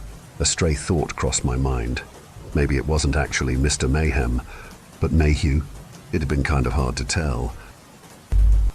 I had yet to run into it, as I began circling the dark corners of the room, making my way back the way I came. I heard the sound of glass scraping against plastic as something was coming closer. I had to keep myself from panicking. There was no telling what would happen if I were to stumble in there. Instead, I kept a steady pace, trying to count my breaths. 1, 2, 1, 2. Brushing up against another dummy, I stopped. Something was strange. It didn't have a left hand. It slowly turned my way, revealing a dead man's face. Mr. Mayhem. An impromptu glass shank sliced at me, scraping the edge of my jacket and shattering against the wall. A handless left arm reached for me, but I pushed it aside. I bowled over the lifeless dummies and headed straight for the door. Reaching it and leaving the dummies behind me, I slammed the door shut. I hastily looked to see if there was a lock, but there wasn't. Before I could make a plan, the door came off its hinges and tumbled to the ground like a cracked bowling pin. Mr. Mayhem twitched forward, every movement sudden and painful. Making my way back to the workshop, I realized there was no way I could outrun it. Mr. Mayhem was both faster and more resilient. I was grasping at straws. There had to be something. Anything. I dodged a chain coming down from the ceiling and kept going towards the back, only to stop. That chain. I could use it. It was connected to a winch in the middle of the factory floor, probably used to hoist and move equipment. It would have to do. The timing had to be perfect. If I went too soon, or too late, I'd be done for. I saw Mr. Mayhem approaching, step by step, unblinking painted eyes replaced with hollow sockets. Then I pulled at the winch, as hard as I could, hoping against hope. The effect was immediate. I hadn't seen the hook at the end. It shot straight up, impaling Mr. Mayhem's lower jaw. The chain was still slack, and it was getting closer, but it couldn't quite get to me anymore. Instead, I kept pulling, and pulling, and pulling, every rattle of the chain bringing it higher and higher into the air, like hoisting a flag. As the chain clicked into a lock, Mr. Mayhem was dangling 15 or so feet into the air. It stopped moving. Even though it couldn't move its face, I could feel it looking at me, plotting.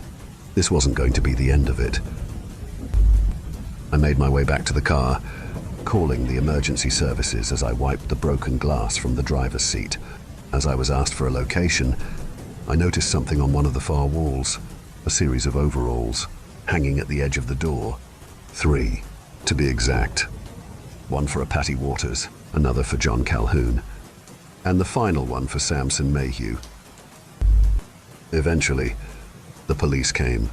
I'd gone outside and collapsed against a wall, crushing a handful of overgrown wildflowers on my way down.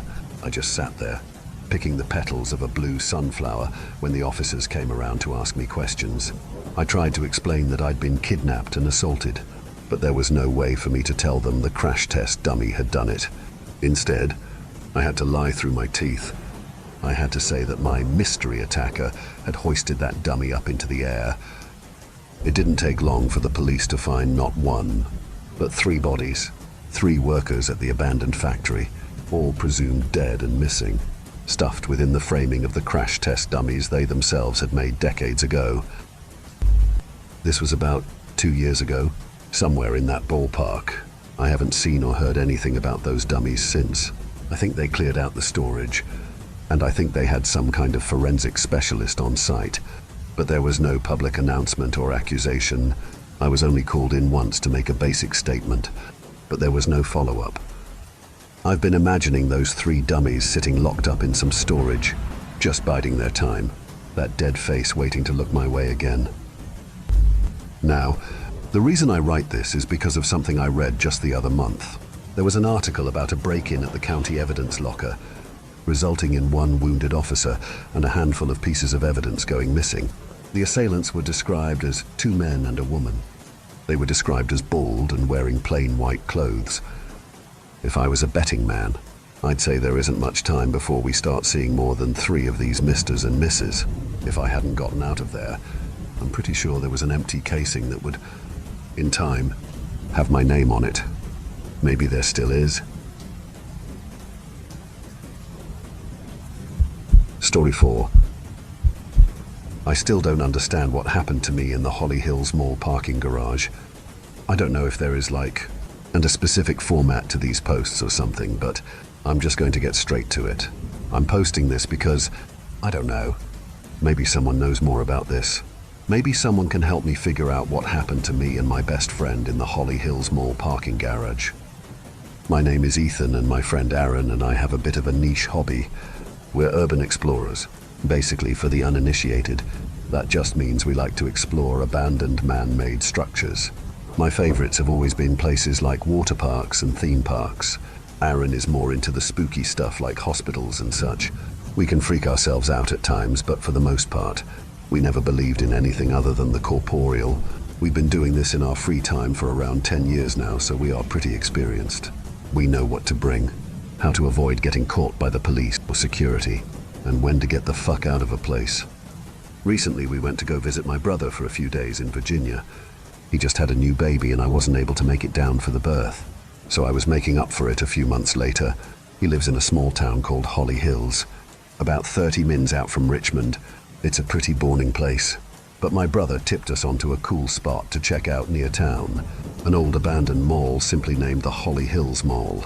It was built in the early 80s by some wealthy lumber family that wanted to bring more people to the town.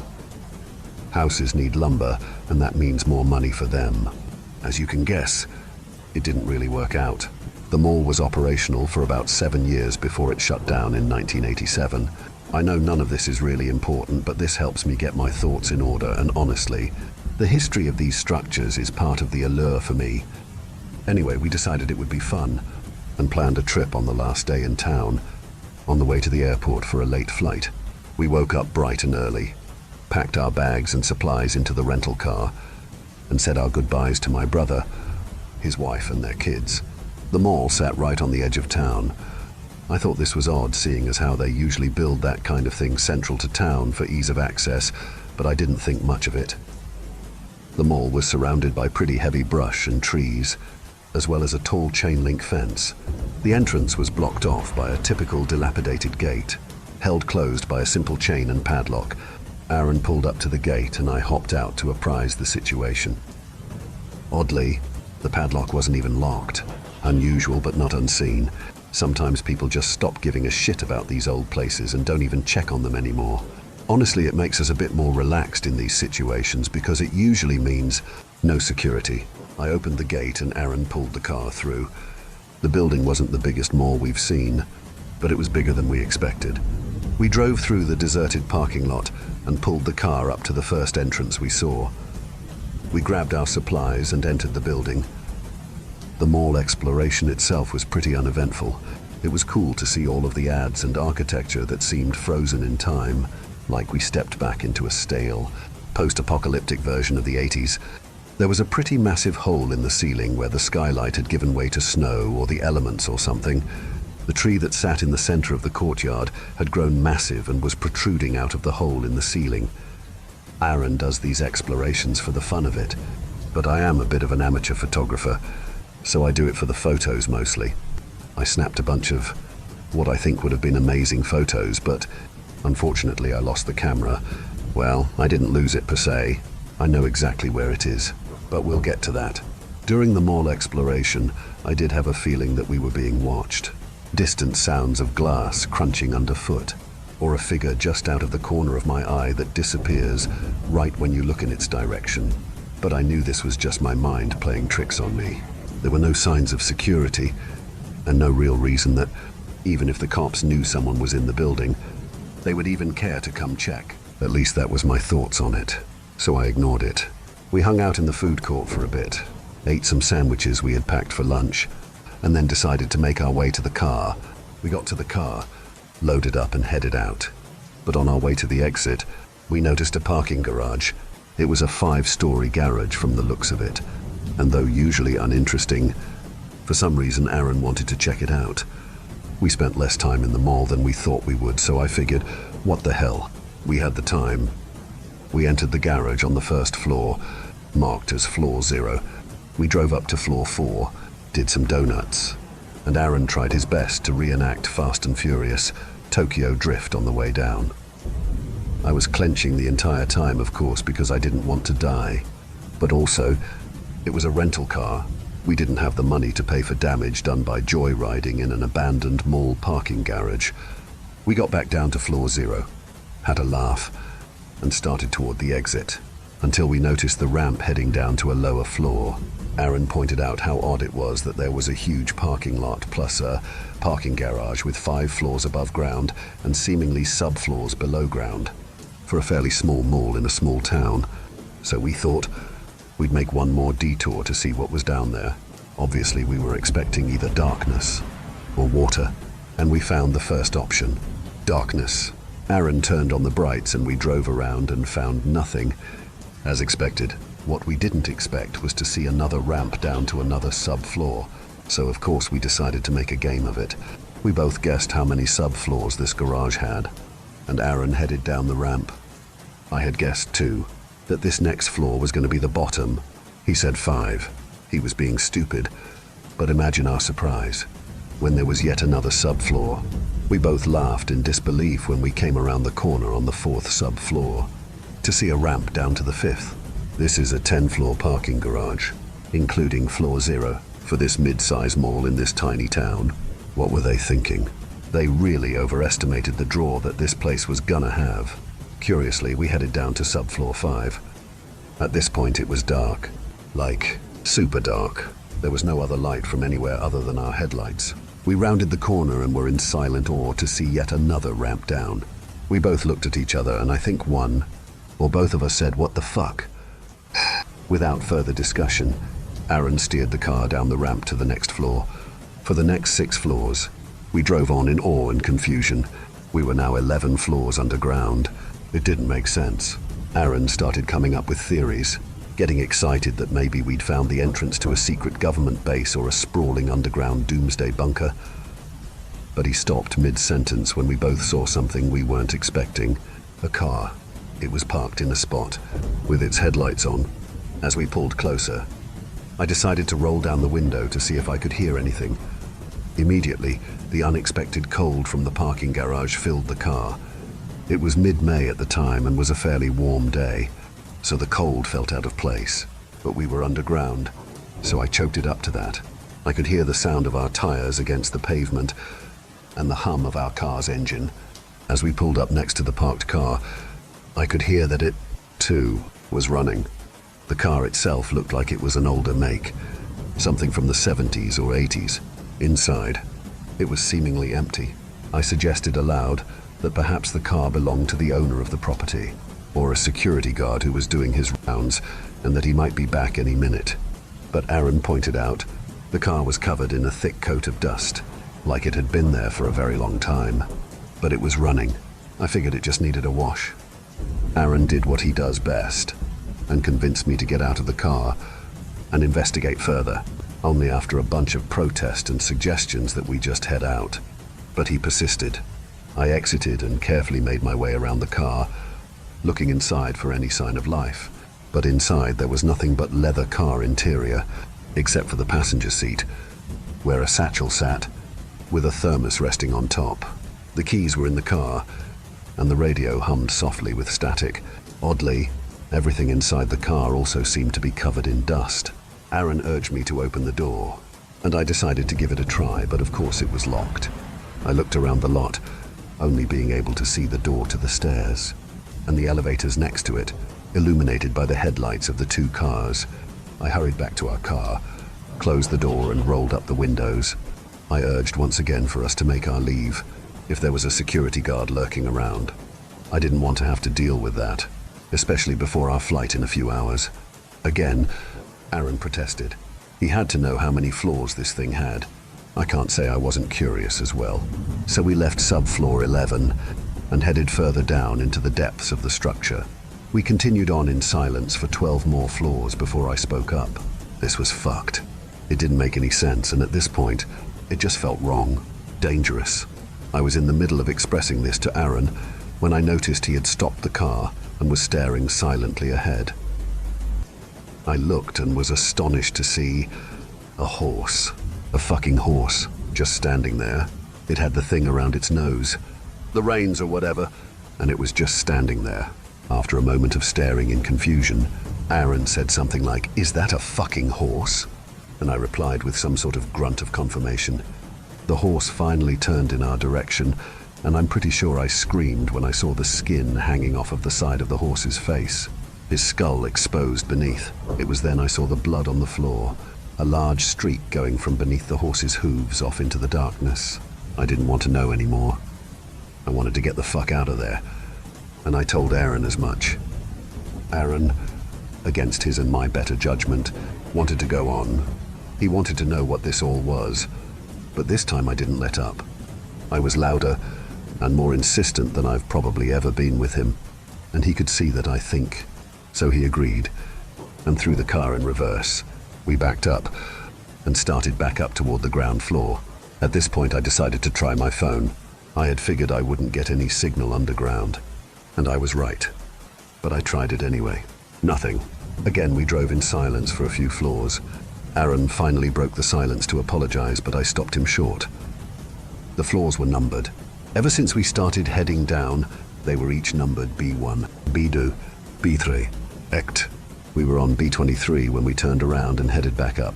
But the sign I was staring at in that moment said B26, 3 floors lower than when we started heading back up. I thought someone was fucking with us, but it was all too elaborate of a prank. Still, it was impossible. There was no way we were traveling further down by driving up either ramps. It was physically impossible. But there we were, floor B26. Aaron was just as confused as me, obviously. He got out of the car, unannounced, and walked over to the sign on the wall. He grabbed it and began to shake it, then stopped and stared, clearly trying to figure it all out. I rolled down my window and called for him to get back in the car. This was followed by another voice, repeating my words. Not mine, not Aaron's. He froze in place as the voice whispered loudly from the darkness, "Get back in the car." Aaron did just that. He closed and locked the doors and rolled up the windows. We agreed that we needed to get the fuck out of there. This wasn't fun or adventurous anymore, but we didn't know what to do. We thought we were getting the fuck out of there. I remembered that we headed back up on B23, and we decided that we should just keep going up. If the numbers keep rising, we should hit ground level by B46. It didn't make sense, but it was the best we had. We continued driving back up. Aaron was driving a bit quicker than before, and just as we thought, the numbers kept rising, which seemingly meant we were descending. But we held out hope that it was just some weird fluke. Maybe it was a joke. Maybe we didn't see those signs on the way down. We traveled in silence again, all the way to floor B35. But it was an uneasy silence. We were afraid at every turn at what we might see, but there was nothing. Mostly, there were a few floors with things that I did notice. Some of them subtle, others glaring. Aaron was focused on driving and didn't seem interested in any of the strangeness we encountered on these floors for the most part. On one floor, I swear I saw a long dining room table with 2 figures sitting at either end, illuminated for only a few seconds by our headlights. Another floor seemingly had a cot in each parking space. They looked to each be occupied by a body, alive or dead. I don't know One of the strangest, that even caused Aaron to stop the car for a moment, was a floor that didn't seem like a parking garage floor at all. It looked like we had pulled into a forest clearing. The pillars of the garage, now tree trunks, though the concrete ceiling was still visible above. There were plants, grass, bushes, and a pathway leading to what looked like a small cabin in the distance. The window glowed as if there was someone home, and smoke seemingly billowed out of the chimney. The curiosity overcame my fear, and I rolled down the window. The sound of crickets, cicadas, and a cool spring breeze filled the car. Aaron and I looked at each other for a moment before Aaron blurted out, "Nah, fuck that," and continued on up the ramp. Finally, after what seemed longer than it should have, we reached floor B46. Nothing. I started to cry. It was too much. The realization that we were lost, underground, without any way out, was starting to make me feel trapped. We were trapped. It was like I could suddenly feel the weight of every floor above us on me all at once. Aaron kept his cool. He tried to console me. He tried to offer explanations. But there was no explanation. We were in a labyrinth of a parking garage. Aaron started driving with purpose. He turned around and started down again. B47, B49. He stopped the car, turned around again, and started driving back up the ramps. B50, B51, B52. He started to scream. Anger, frustration, confusion, all overflowing into a furious scream. Then, in a deafening echo, his scream reverberated around us. Outside of the car, within the parking garage floor, the windows rattled, the car shook, and then shut off. We were now in pitch blackness. The interior of the car was only illuminated by my cell phone, which I had plugged into and had been charging. I picked up the phone and turned on the flashlight. Aaron was desperately trying to start the car, but there was nothing, not even a click. Then he screamed, this time in alarm. In front of us, in the darkness, were two large eyes staring right at us. I have to express that when I say huge.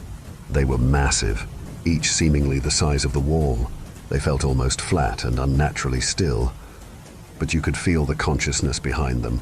Something was staring right at us. The whites were snow white, and the irises were an icy cold blue. The pupils were dilated and pitch black.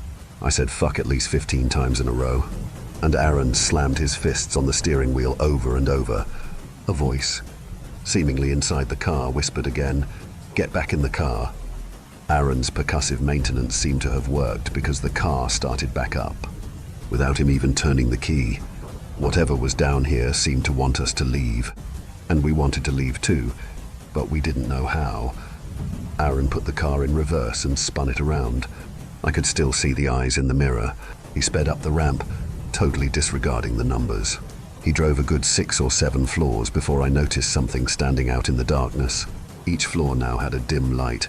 I was able to calm Aaron down enough to listen to me, and I pointed it out. He stopped on the next floor to see the light in the distance.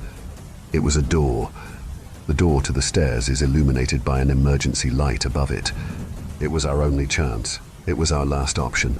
He drove over and parked the car in front of the stairwell door, illuminating it fully with the headlights of the car. We both bolted out of the car. Aaron flung open the door, and we started running up the stairs.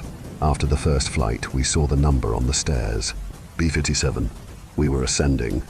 I started to tear up in excitement. We continued on, faster than before. For 20 floors, we basically ran, energized by the fact that the numbers were going down, which meant we were going up. Around B30, we started to slow down pretty significantly. We were still making our way up, but we were tired. It was then that I looked back for the first time. The stairwell above was lit on each floor, but as we made our way up to the next floor, the lights on the previous were turning off. Turning back to head up the stairs, I ran into Aaron, who had stopped in front of me. He was looking up at the top of the next flight of stairs. I looked at what had stopped him. It was a person, I figure, huddled in the corner at the top of the stairs.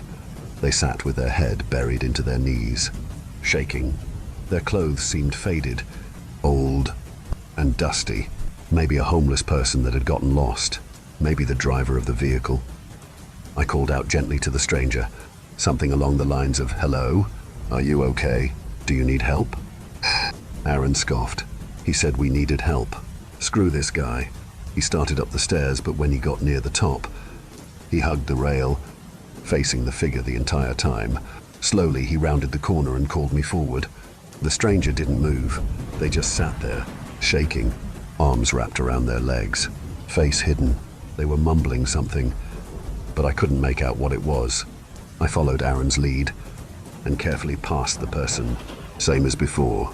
No reaction. We moved on, leaving the figure behind. Aaron lead as before. And when I made it to the top of the next flight of stairs, I looked back down, startled to see the gaunt face of a man, his cheeks sunken in, his face pale and old, his eyes a piercing pale blue, staring at me, silent, unnaturally still. I didn't say anything. I slowly walked up and rounded the corner. He stared at me the whole time. Again, I ran into Aaron, who was looking up at the top of the next flight of stairs. It was a figure. It looked like the same stranger. I looked down at him on the previous floor, staring at me, and the next floor, face buried in his knees. We traded what the fuck looks, but Aaron said, "Just ignore it and keep going. We're too close." So we did, every floor after he was there, hiding his face as we approached, staring at us as we left. It was unexplainable, but so was everything else so far. We made our way up, finally reaching B1. This time, there was no man in the corner. I looked back to the previous top step, and he wasn't there either. I felt like this was a good sign for some reason. We made our way up to floor 0 and were relieved to see light shining through the cracks of the door. Aaron stopped for only a moment and pushed through the door. He began to laugh. I followed him through, but the cold of the parking garage was back. There, before us, were the bright headlights of a car, our car, where we left it on floor B58. I had no words. Aaron walked back into the stairwell and fell to the floor, distraught and broken. I told him we can just keep going. We could keep going up, but he wouldn't move. He was tired and defeated. His stoic bravery had finally given way to hopelessness and fear.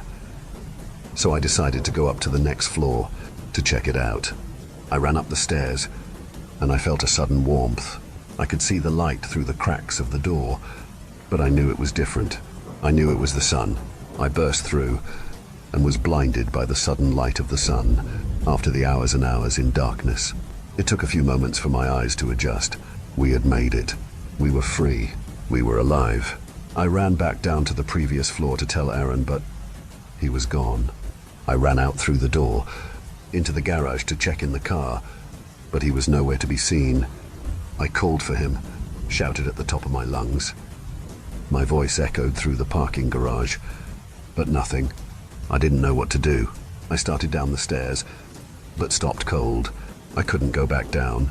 I couldn't get lost down there again. And then I saw, on the top stair of the floor below, the figure was back. It was Aaron, sitting in the corner, his hands wrapped around his knees, staring at me. I called to him. I ran down to him, but when I got to the stair, he was gone. I looked over the railing down at the next flight down, and there he was again, staring. I couldn't go down anymore.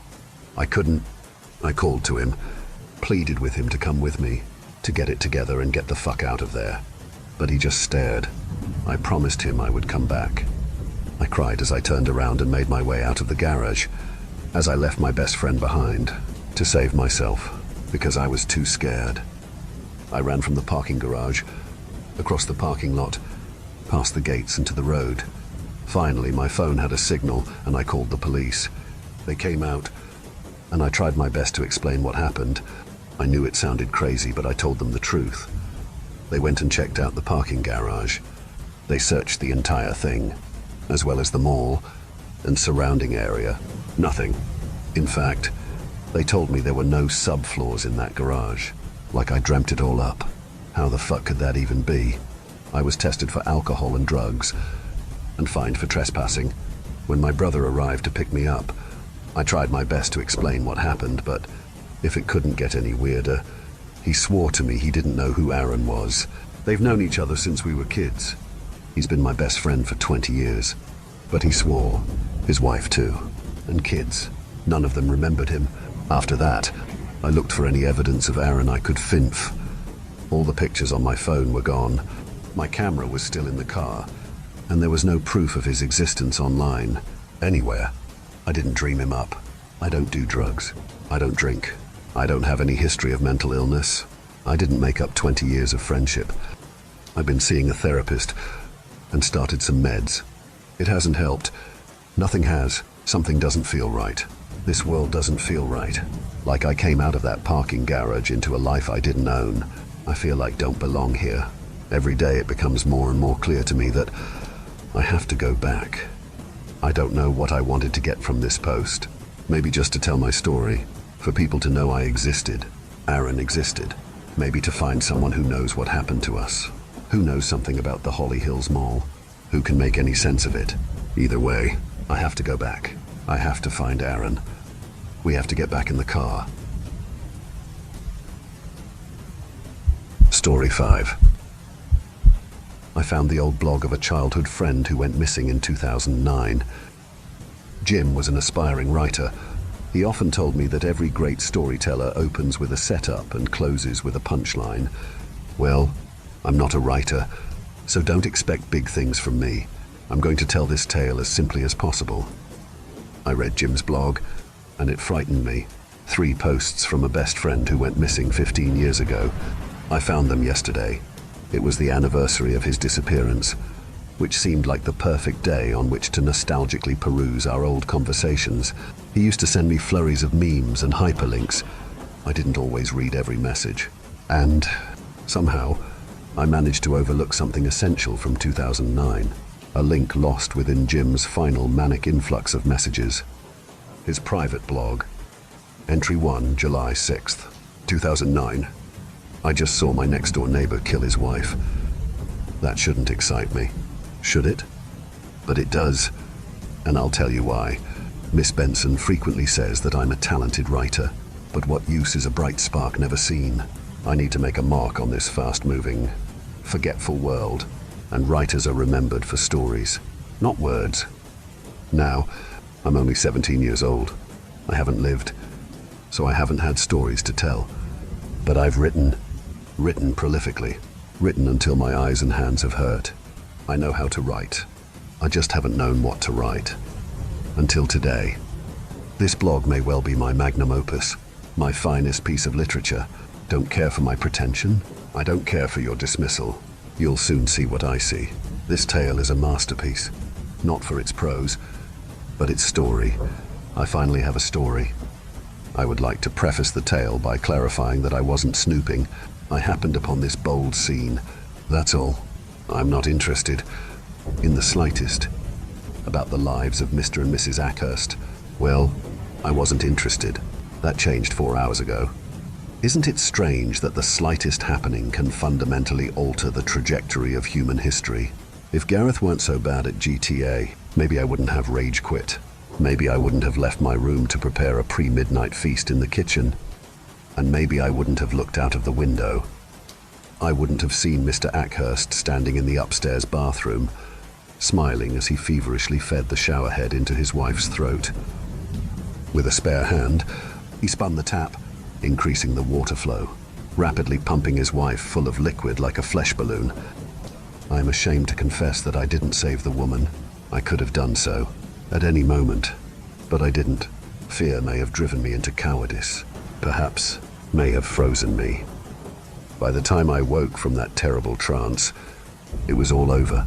Mr. Ackhurst sighed, unburdening himself of the tense knot in his stomach, before basking in his awful triumph.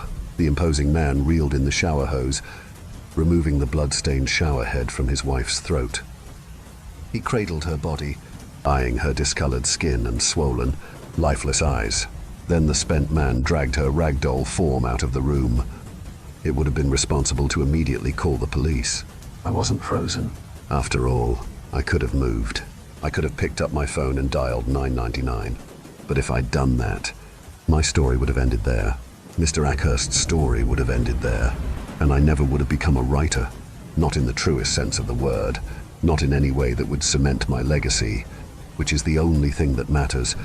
At the end of the day, I did not alert the authorities, and I won't until I visited the house. I felt a little sick after reading that initial post. I thought back to 2009, remembering the unfortunate passing of Mrs. Ackhurst, remembering the ambulance that arrived in the night, stirring everybody in the neighborhood, but I wasn't aware of Jim's involvement in the night's horrible events. And I've barely begun to tell you about all of the awfulness that happened. The first unsettling thing worth mentioning is that the ambulance arrived on July 8th, but Jim's initial post was on July 6th. I'm reading the old conversation with my friend as I speak. July 8th. That was when we messaged each other about the ruckus on our street. Mrs. Ackhurst was definitely found on that date, which means Jim knew of her murder 2 days before anyone else. And there was more horror to come, horror that he never thought to tell me in person. He never even asked whether I read the private blog. After reading the other posts, I'm glad he didn't. Entry 2, July 7th, 2009. It is 3 in the morning, 4 hours after I first locked eyes with the maniacal man in the window across the road. It feels as if it has been an age since I uploaded the last post. I keep thinking about Gareth. Are you reading this, friend? How long has passed?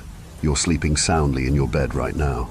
No doubt, possibly ignoring my messages, as usual. You're only a 5-minute walk away from this nightmare. 5 minutes. Sneaking out of the house without detection was no impressive feat. Not really. I didn't even bother to cover my tracks. Mum and Dad are absent even when they're home. I know my friends pity me, pity my loveless makers, but I wouldn't have it any other way. I would have never forgiven those monsters if they'd stopped me from crossing the road, entering the Ackhurst house, allowing my greatest story to unfold. As I approached the Ackhurst residence, I noticed that there were no lights in the property. My heart raced a little as I considered the possibility that Mr. Ackhurst had spotted me peeping, but I stilled myself. I knew that Mr. Ackhurst hadn't looked over at the property, hadn't seen me watching from the kitchen. I decided that he must have turned off the lights to clean up without detection. He possibly realized that he'd been foolish for not drawing the curtains, not turning off the lights in the first place.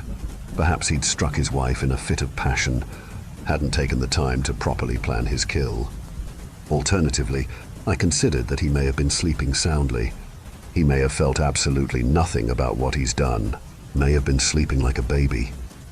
I sailed around the edge of the property, moving on nimble feet with a gleeful grin on my face, gleefully anticipating my moment of heroism. I should clarify, there was nothing about the night's events to be celebrated. I was simply dreaming sweet dreams of capturing Mr. Ackhurst, becoming known as the courageous young man who'd brought a killer to justice, a vigilante with not only a story to tell, but the capacity to tell it well. I was relieved to find that the side door already had a shattered window. There was no need to find a stealthy route of entry, no need to worry about being detected. I slid the door open, towed a heavy rock off the mat, and entered the lightless home. Fear gripped me as I heard panicked movement upstairs, creaking floorboards and a muffled voice. The patter of frantic footsteps traveled along the upstairs corridor, and then came the descending thuds of stairs groaning under the weight of the homeowner. "Mr. Ackhurst," I called. "It's over." The monster and I met in the dark entryway of his home. He eyed me fearfully, wondering why he'd been disturbed, wondering why the intruder was a 17-year-old boy. No doubt, youth was the greatest mask I had. We're verging on adulthood. Gareth, people will stop giving us leeway, sooner or later. "Jim," the man cried, "what are you doing in my house?" I did not falter for a moment. Couldn't afford to falter. When faced with a man taller and stronger than me, I had to focus on the plan. Had to beat him with the strength of my mind, not my body. I would walk out of that cursed graveyard with his decapitated head in my hands if necessary. The upstairs tap was running. I remember that. It was the only sound in the lightless house. I'd caught the man off guard, and that was the only advantage I had. With every passing second, that advantage was slipping away. The sound of running water drowned the crime. A terrible truth with such awful weight that I prayed it would sink far from view. Though I could not resist, Gareth, could not resist telling you, such a legacy doesn't deserve to be buried. The man barreled forwards, and I held firm, rigidly sticking to the plan. Whatever my fate, I was determined to be remembered. I am no moron. Of course, I did not enter the pitiful man's hovel without a weapon to wield. I pulled the stainless steel from my pocket as Mr. Ackhurst charged towards me, watery eyes emblazoned with something, a feeling I did not, or perhaps could not place, for his mind was a mystery to me. The emotion may have been fury, perhaps a fearful fury. Those tears multiplied and cascaded when my blade punctured his abdomen. I barely even moved the blade. Mr. Ackhurst did a fine job of moving into it, and the lobby was so dark that the man had clearly not detected any glint of a steel edge. No foreboding sign of his impending doom. As his mouth opened, I twisted the knife, gutting him in a rushed attempt to prevent any retaliation. Repeated thrusts and turns of my blade quickly quelled any ideas he may have had. The man fought meekly, placing one hand on my neck in a meager attempt to muster a loose grip as the life quickly fleeted his body. And then the house was silent. I could have been more meticulous, could have chosen a better instrument, a better way to attack. But I survived. It was over. The story was strange, and not in a way that intrigued me. That was my first thought. I was terrified for a reason that seemed just out of grasp. But after an hour or so of repeatedly reading the second entry, I finally came to a conclusion. Jim, at the very least, wasn't telling the whole truth. And even after what I read in the final post, the whole truth is something I'm still trying to ascertain. I have more haunting questions than answers. Entry 3, July 8th, 2009. Hello? Gareth. You should know, by now, that I made this blog for you. Only you. I hope that, upon finishing my disturbing tale, you put it in the hands of those who might know what to do with it. Someday, I really do pray you read it. I'm sure you will.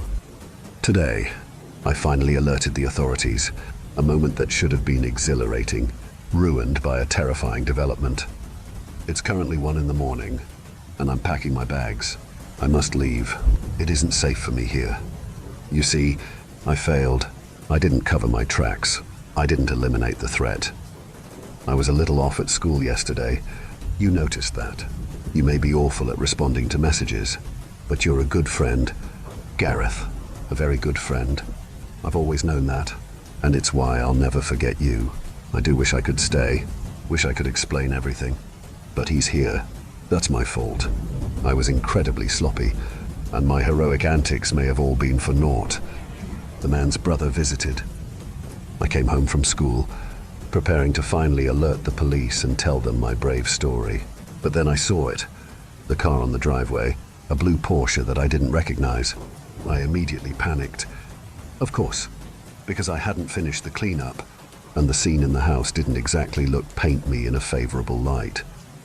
I rushed across the road, had to be quick, had to tidy up my mess before Mum and Dad came home.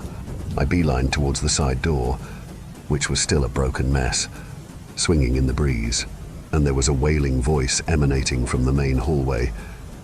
I know.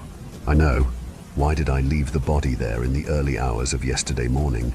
Well, I was interrupted. Don't think less of me for my stupidity. Gareth, please. I was meticulous in every other regard.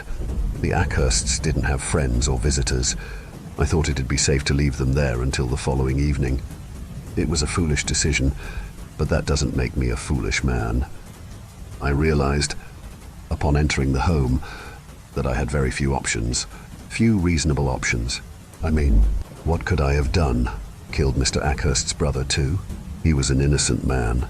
That wouldn't have painted me in a heroic light, and I accepted that as his eyes met mine.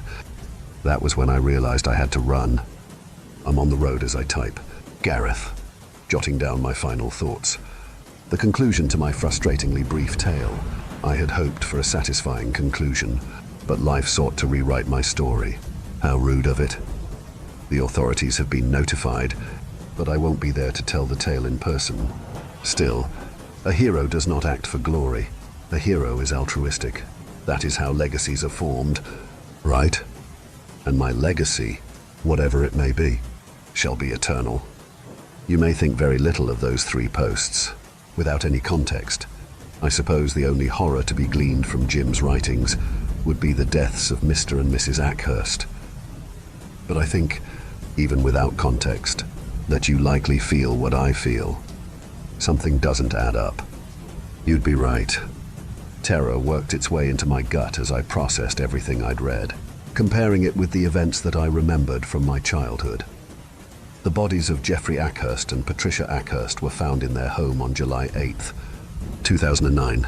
Town gossip, thanks to a few blabbermouth police officers, brought the finer details to light. Jeffrey's corpse was found in the entryway, as Jim had claimed. Patricia's corpse was found in the bathroom, also as he claimed. However, there is another piece of information worth noting. I thought it better for you to read Jim's 3 posts first. The police have always suspected Jeffrey's brother, Rudy Ackhurst, to be the killer of the couple, and what led them to this working explanation. Jeffrey's time of death was estimated to be an hour before Patricia's time of death. I kept thinking about that as I read Jim's disjointed account of events. Thought about how it didn't make sense that my friend would have been able to describe how Jeffrey felt whilst killing his wife. Thought, more importantly, about how it didn't make sense that Jim would have been able to see Mr. Ackhurst kill Mrs. Ackhurst. Jim was telling the truth in his second entry. He did kill Mr. Ackhurst. I have no doubt about that. But my friend couldn't have seen Patricia die in the upstairs bathroom because her husband was already dead. And if Jim weren't avenging the woman, why on earth did he savagely slaughter Jeffrey Ackhurst? I think I know. We all know, don't we? But I don't want to accept it. Just as I don't want to accept who really killed Patricia Ackhurst. For years, it was believed that Rudy Ackhurst had killed his brother and sister-in-law before kidnapping or murdering Jim Harlow, for whatever reason, but it's clear that we've been believing a lie. I thought about the closing sentence in entry 3, the punchline, as my friend would call it, and my legacy, whatever it may be, shall be eternal. Jim was right. Given what he's done, he will be remembered. I gave this evidence to the police, and they've reopened the case. The town is alive with talk of the Ackhursts once more. I thought that telling the authorities would have put an end to this nightmare, other than the thoughts which plague my mind. But I saw something this morning, a figure watching me from a local bus stop. One who looked, to my eyes, like an older version of Jim Harlow.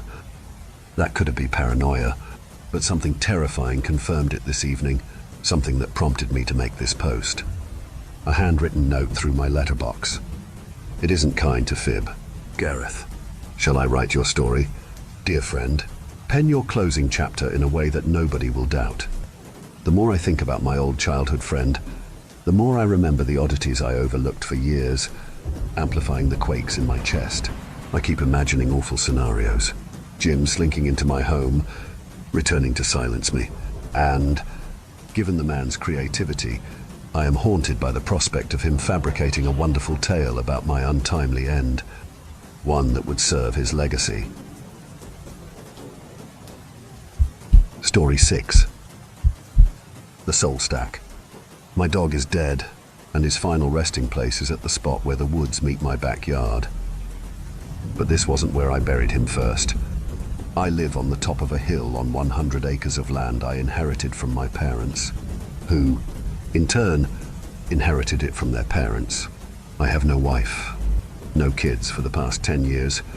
My only company had been Bruno, my recently deceased English bulldog, and I guess I'm here writing this because I feel a bit lonely and wanted anyone to hear the story of his passing and tell me what they think of it. I myself am not sure what to make of it at all. As you might have guessed, I live in the middle of nowhere. Box Springs, Georgia, namely.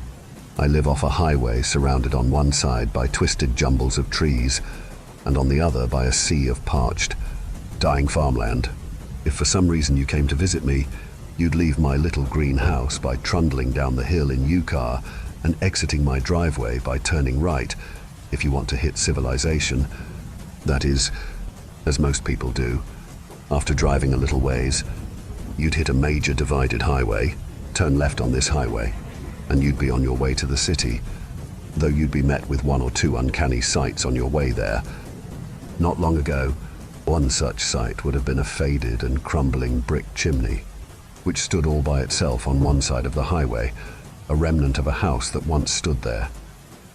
Next to where the chimney once stood, there are a set of trailers that sit flat on the grass and always seem well maintained, though in my 10 years of passing by them on the highway while driving to or from town, I've never seen anyone go into them or come out of them for that matter. As such, when I lost Bruno one sad summer Sunday, I wasn't afraid of anyone trying to stop me when I decided to visit the chimney and use it for its legendary purpose. When I was little, my grandma used to tell me stories about this old chimney on the side of the highway. She called it the soul stack. Local legend had it that if you buried someone at the foot of the chimney immediately would begin to emit a plume of green sapphire mist that would spiral ephemerally into the air, as if the chimney were lifting the departed person's soul to heaven or, if you like, to the stars. Grandma was one of those rare rural atheists, and many of her relations worried about her eternal fate up until the day she died in her old bedroom, which then became my parents' bedroom, and now is mine. I always heard whispers of my grandma being in hell as I was growing up, but I didn't heed such notions. Grandma could be crotchety and outright mean at times, but eternal torture in a realm of eternal fire didn't seem justified. I accepted that my grandma was probably nowhere except in the ground, and later, I accepted the same thing regarding my mom and dad when cancer and a car accident prematurely claimed them, respectively. But when I woke up to find old, grey Bruno lifeless on the couch one morning, I couldn't bear to think that his ultimate fate was to be eaten and shat out by worms. So, after a good, long, hard, ugly cry, I scooped my poor little buddy in my arms, along with a shovel, and I decided to see if there was any truth to the legend Grandma told me. I did it in broad daylight. A car whizzed past on the highway only every now and then, and even if someone did spot me, who were they to assume I was trespassing? For all they knew, I could be the occupant of one of the trailers sitting next to the chimney. I wasn't afraid. I wrapped poor Buddy in his favorite blanket, the fluffy but not too fluffy one with Winnie the Poohs and Tiggers on it. I placed him gingerly in the passenger's seat of my car, and I made the journey to the soul stack. I parked adjacent to the trailers. I glanced at them for several moments, waiting for someone to come out of one or both of them. When no one did, I climbed out of my car and gathered up Bruno. I then marched toward the chimney to perform the simple ritual. The chimney stood towering over Bruno and me, looking much larger up close. Whatever house it had once been attached to must have been a big home, a Civil War-era mansion or something. I set Bruno on the ground carefully and continued to regard the chimney, which appeared as an ancient monolith, clutched with ivy and somehow seeming sturdy and imposing, even though it looked like it could easily be knocked down with a big, forceful push. In the center of the chimney's face, some bricks were missing, giving the impression that it had eyes, and these eyes looked angry. The flue seemed to stretch open like a screaming mouth, or a hungry one. After a moment of heavy breathing and trepidation, I took my shovel with trembling hands and impaled the ground immediately in front of the chimney. I scooped out a big chunk of earth and flung it behind me. I did this several more times until I fashioned a grave I thought was suitable for Bruno. Then, struggling not to cry afresh, I lowered little Buddy into his dirt bed and began to cover him. After the deed was done, I sat in silence, my watery eyes glued to Bruno's grave. Then, something tugged my vision up to the sky. I'd almost forgotten the legend entirely, but it seemed the chimney wasn't about to let me forget. I gazed with amazement as wisps of smoke began to issue from the top of the chimney. Whether they were green or sapphire, I couldn't tell because of the brightness of the sun. But by God, there was smoke coming out of that chimney. I got to my feet, standing on my tiptoes and squinting and shading my eyes with my hand to try and get a better look. I found myself stepping on the exact spot where I'd buried Bruno, and to my shock, I felt my feet begin to sink. as if I'd wandered into a pit of quicksand, and in the next moment, the ground shifted underneath me and gave way, and I found myself plummeting into the depths of the earth. I landed on my stomach. I gasped, trying to take back in the wind that had been knocked out of me. I coughed. I blinked rapidly. After taking a moment to recover from the shock of what just happened, I stood up and dusted myself off. Looking up, I saw the hole I had fallen into was maybe 5 or 6 feet above me. I searched around, wild-eyed and panting. What was this? Some sort of a tunnel system? It didn't seem like it. Actually, I seemed to be in a large, subterranean room reinforced by wooden beams like the kind you'd get at Home Depot, with tiki torches straight out of a backyard barbecue lining the walls to provide a dim glow of orangish light. There didn't seem to be any way out, except for a dark opening to a tunnel in one corner of the room. I felt disgusted, like I'd been swallowed by some beast, and following that tunnel would take me farther down its digestive tract. Not trusting the tunnel, I tried to think of a way to climb out of the pit. But before I could get very far in thinking of how I could achieve this, I heard a familiar, wonderful sound. Woof! Woof! Woof! Woof! It couldn't be. But there he was. I gasped. I knelt down as a broad smile overspread my face, one of overwhelming joy and disbelief. It was Bruno. It was my best buddy, back to life. And he was running into my arms, as fast as if he were a puppy again. I was so sure he was gone, but apparently not. After giving Bruno a generous amount of rubs and pets, while he gave me my fair share of licks and kisses, I thought of how ironically lucky it was that I'd fallen down here. If I hadn't, I wouldn't have known I'd apparently buried him alive. The question now was, how would we get out of here? Suddenly, I caught sight of 4 hooded figures standing against the walls perfectly still, their arms raised nearly above their heads in positions suggesting they were in pain, like Han Solo frozen in carbonite. Suddenly, the group lowered their arms and all came forward in unison. Quickly, I gathered Bruno in my arms. He was smiling and panting and didn't seem to notice the strange people. I stood, holding Bruno tight, as if afraid the dark figures were here to steal him. "Hey!" I shouted as the figures approached.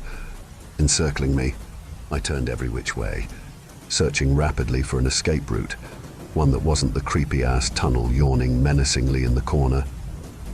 What do you want? Who are you? Who the fuck are you people?" I sputtered, more cowardly than I would have liked. Back the fuck off." I realized I had no choice. I darted for the tunnel, holding Bruno tight. But before I could run any farther, one of the figures glided quickly in front of me. "Stop," it implored. The figure was tall and very skinny with a high-pitched, female-sounding voice, but its body, as far as I could tell, was one of a male whose frame had been grotesquely stretched out of form. It was wearing a black hoodie, like one you'd buy at Walmart. How it wasn't dying of heat underground in this hot weather I didn't know, unless, of course, it wasn't alive. Its hands seemed roughened and diseased with long, black nails, appearing almost like eagle talons. It stretched forward one of these hands, and as it came toward Bruno and me, I noticed that it simply floated, its bottom half, to my amazement, seemingly being made of smoke. Maybe I'd hit my head badly when I'd fallen and was hallucinating. That, or I was dead. And the afterlife, funnily enough, was just a hole in the ground. "Please," Tall Hoodie said urgently, "I would highly suggest you not go down there. It's not yet your time." After all, I didn't respond. I turned around and met eyes with the other 3 figures, who now all had their hoods down. There were 2 men and 1 woman, all about the same height. They seemed vaguely familiar, like versions of real people or background characters you'd see in a dream. The woman had curly blonde hair styled in pigtails with rubber bands. She had pointy, tusk-like teeth and an unnaturally flat nose that made her look like a boar. Her eyes nearly touched her ears. They were so far apart, giving the impression of a sloth. Her head seemed lumpy. Her lower jaw was jutting out in a pronounced overbite, and she had a big, brown, flat mole that spread over her whole left cheek. One of the men, who stood close to her, had a gourd-shaped head that sprouted a patch of red hair. He had buck teeth and round little ears so low, they seemed like they'd slide right off his neck. The final person, an elderly, bald man who resembled a mole, looked relatively normal compared to his companions, though his face was shockingly wrinkled, and he was hunched over from scoliosis so severe, it looked like he was bowing. All three of them had on the same black hoodie as their apparent leader, and unlike their leader, they clearly had legs, which were thin and shone palely in the scant light. None of them had pants on, and if they moved in a way that caused their genitals to be exposed, you'd see they were obscured by huge clumps of tangled hair and covered in strange, blue-purple growths worse than any STD you could imagine. Panting and trying not to gag, I turned back to Tall Hoodie. "What the fuck is this?" I demanded with a snort. My imagination could hardly conjure the faintest idea of what I'd stumbled onto. Family of severely inbred, deranged hillbillies who left their trailers behind. Quite possible. Elusive. Arcane cult hiding out here in the middle of nowhere. Also quite possible. Aliens, monsters, demons. Possible still, but probably less likely. "Be not afraid," said Tall Hoodie in their high-pitched, almost maternal-sounding voice. "We are the ones who dispose of the ones buried here, but we couldn't bear to do so to your little pup." They gestured to Bruno. I turned to face the others, and they all smiled at him, or at least tried their best with the twisted features they had. "We were just about to send him on his way when you happened upon us." I frowned. "Send him on his way where?" I asked. Tall Hoodie laughed, then began coughing and hacking, as if laughing were painful for them. "Why, further down," they explained, motioning toward the tunnel in the corner of the room. On to wherever he might go next.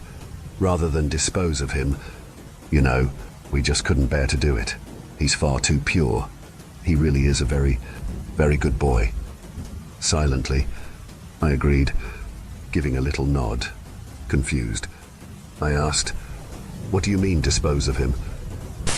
Tall Hoodie beckoned me to follow him to the subterranean room's far wall. The others pushed me and grunted, zombie-like. A little abashed, I followed Tall Hoodie to some sort of large stone table that seemed to be an altar of sorts. On it sat a pile of wood, aflame and crackling and shooting off sparks. "People always expect the smoke," Tall Hoodie explained. Rather solemnly, they gestured to the smoke, and following their talon-like hand with my eyes, I could see that it was drifting upward through a gaping, roughly rectangular hole in the ceiling, which evidently was the bottom of the chimney. Whenever someone, unsavory, I suppose you could say, is buried under our chimney, we waste no time burning them until they're nothing but ash, and to those we think deserve to be sent, well, to be sent on, we spare them, but always burn some of the wood we collect in their place. We've been doing this for as long as any of us can remember. Isn't that right, friends? The friends all nodded and grunted in assent. Then, they all regarded me with deep sadness in their eyes, and I felt pity for them. I briefly wondered why none of them ever went on. Then, a plethora of other questions swirled in my head, all of them uncomfortable, to say the least. "So, is this hell?" I asked, a little afraid of the answer. Tall Hoodie considered this for a second. "It's not," they answered, "but in a strange sort of way, you could say it is." I found this non-answer frustrating, but proceeded to my next question. Tall Hoodie laughed heartily, then fell into another coughing fit. "No," they assured me. "Trust me, we'd know if you were. You're not the first to wind up down here by accident." I wasn't sure what to say to that. I considered asking Tall Hoodie if they were dead, if the others down here were dead, but I found I really didn't care. I wondered if Bruno was dead. He certainly didn't seem to be. He felt so real and warm and bursting with life and puppy-like youth in my arms. The grey even seemed to have vanished from his fur, like some magic cloth had wiped away multiple years of aging. I sagged with deep sorrow when I realized this could very well mean that he was dead. turned into a beautiful soul finally free of all the pain and suffering of advanced age. And that scary hole in the corner could be his path to doggy heaven. Was I really about to deny him that? But then I didn't really believe that this was anything other than a hole in the ground filled with a bunch of loonies out in the middle of rural Georgia. "Can I take him with me?" I asked Tall Hoodie softly. The deformed people behind me seemed to gasp. They grunted in seeming protest and reached toward me as if to grab me. Tall Hoodie glided over to stop them. "There isn't anything stopping you, I suppose," they said, rather sadly. "But letting him go on might be the better option. We think so, at least." I stood for a moment, thinking. I took one last look at the tunnel, the one that led to heaven or deeper into the ground, or to somewhere unknown to me or any of the weird, inbred sons of bitches that liked burning dead bodies in this pit. "I'm taking him with me," I said decidedly, and when I did, my voice seemed distant and muffled. My vision rapidly blurred as I began to faint. I let Bruno slip out of my hands. I came tumbling down, and I heard an impossibly loud, roaring sound like an avalanche, as if the pit were caving in. Next thing I knew, I was lying on the ground, back on the surface. I was drenched in sweat. The sun beat down upon me, and the soul stack towered above me, staring down at me almost resentfully. There was no sign of the pit, or that the earth had ever opened to allow me to fall into it. By my side was Bruno, standing on wobbly legs, his eyes half closed, the fur over his eyes and on his short little muzzle smattered with dirt and with patches of grey. Apparently, he hadn't died after all, but death was coming for him soon, no doubt. Quickly, I scrambled and wrapped him in his blanket. He shivered all the way home, and he whimpered occasionally, which broke my heart. When we finally made it to the house, little Buddy had cashed in his chips for real and for good. I took the shovel from the trunk of my car and buried him in the backyard, sobbing all the while. I sit here typing this and looking out the window at Bruno's grave. I still wonder if I denied him heaven. I wonder if I was selfish to want him to stay here with me. Maybe one of you can tell me. It's been torture, wondering if my experience underneath the soul stack was real or the product of overwhelming grief and overwhelming heat. I've driven past it since, and it's fallen over, decomposed and decaying with its bricks strewn everywhere, slowly being reclaimed by the earth, like an interred corpse over the course of time. Whether little Buddy was better off going down that tunnel, if it was even real, or left to fade away in my backyard, I'll never know. But at least he isn't suffering anymore, and maybe that's the most important thing. Thank you for venturing into the darkness with us. If you dare to explore further, be sure to subscribe to our channel for more spine-tingling tales of horror and the supernatural. Remember, the shadows hold endless mysteries, waiting to be unveiled. Stay tuned for more bone-chilling stories as we continue to traverse the eerie depths of the unknown together. Until next time, may your dreams be free from the haunting echoes of our tales. Or perhaps not.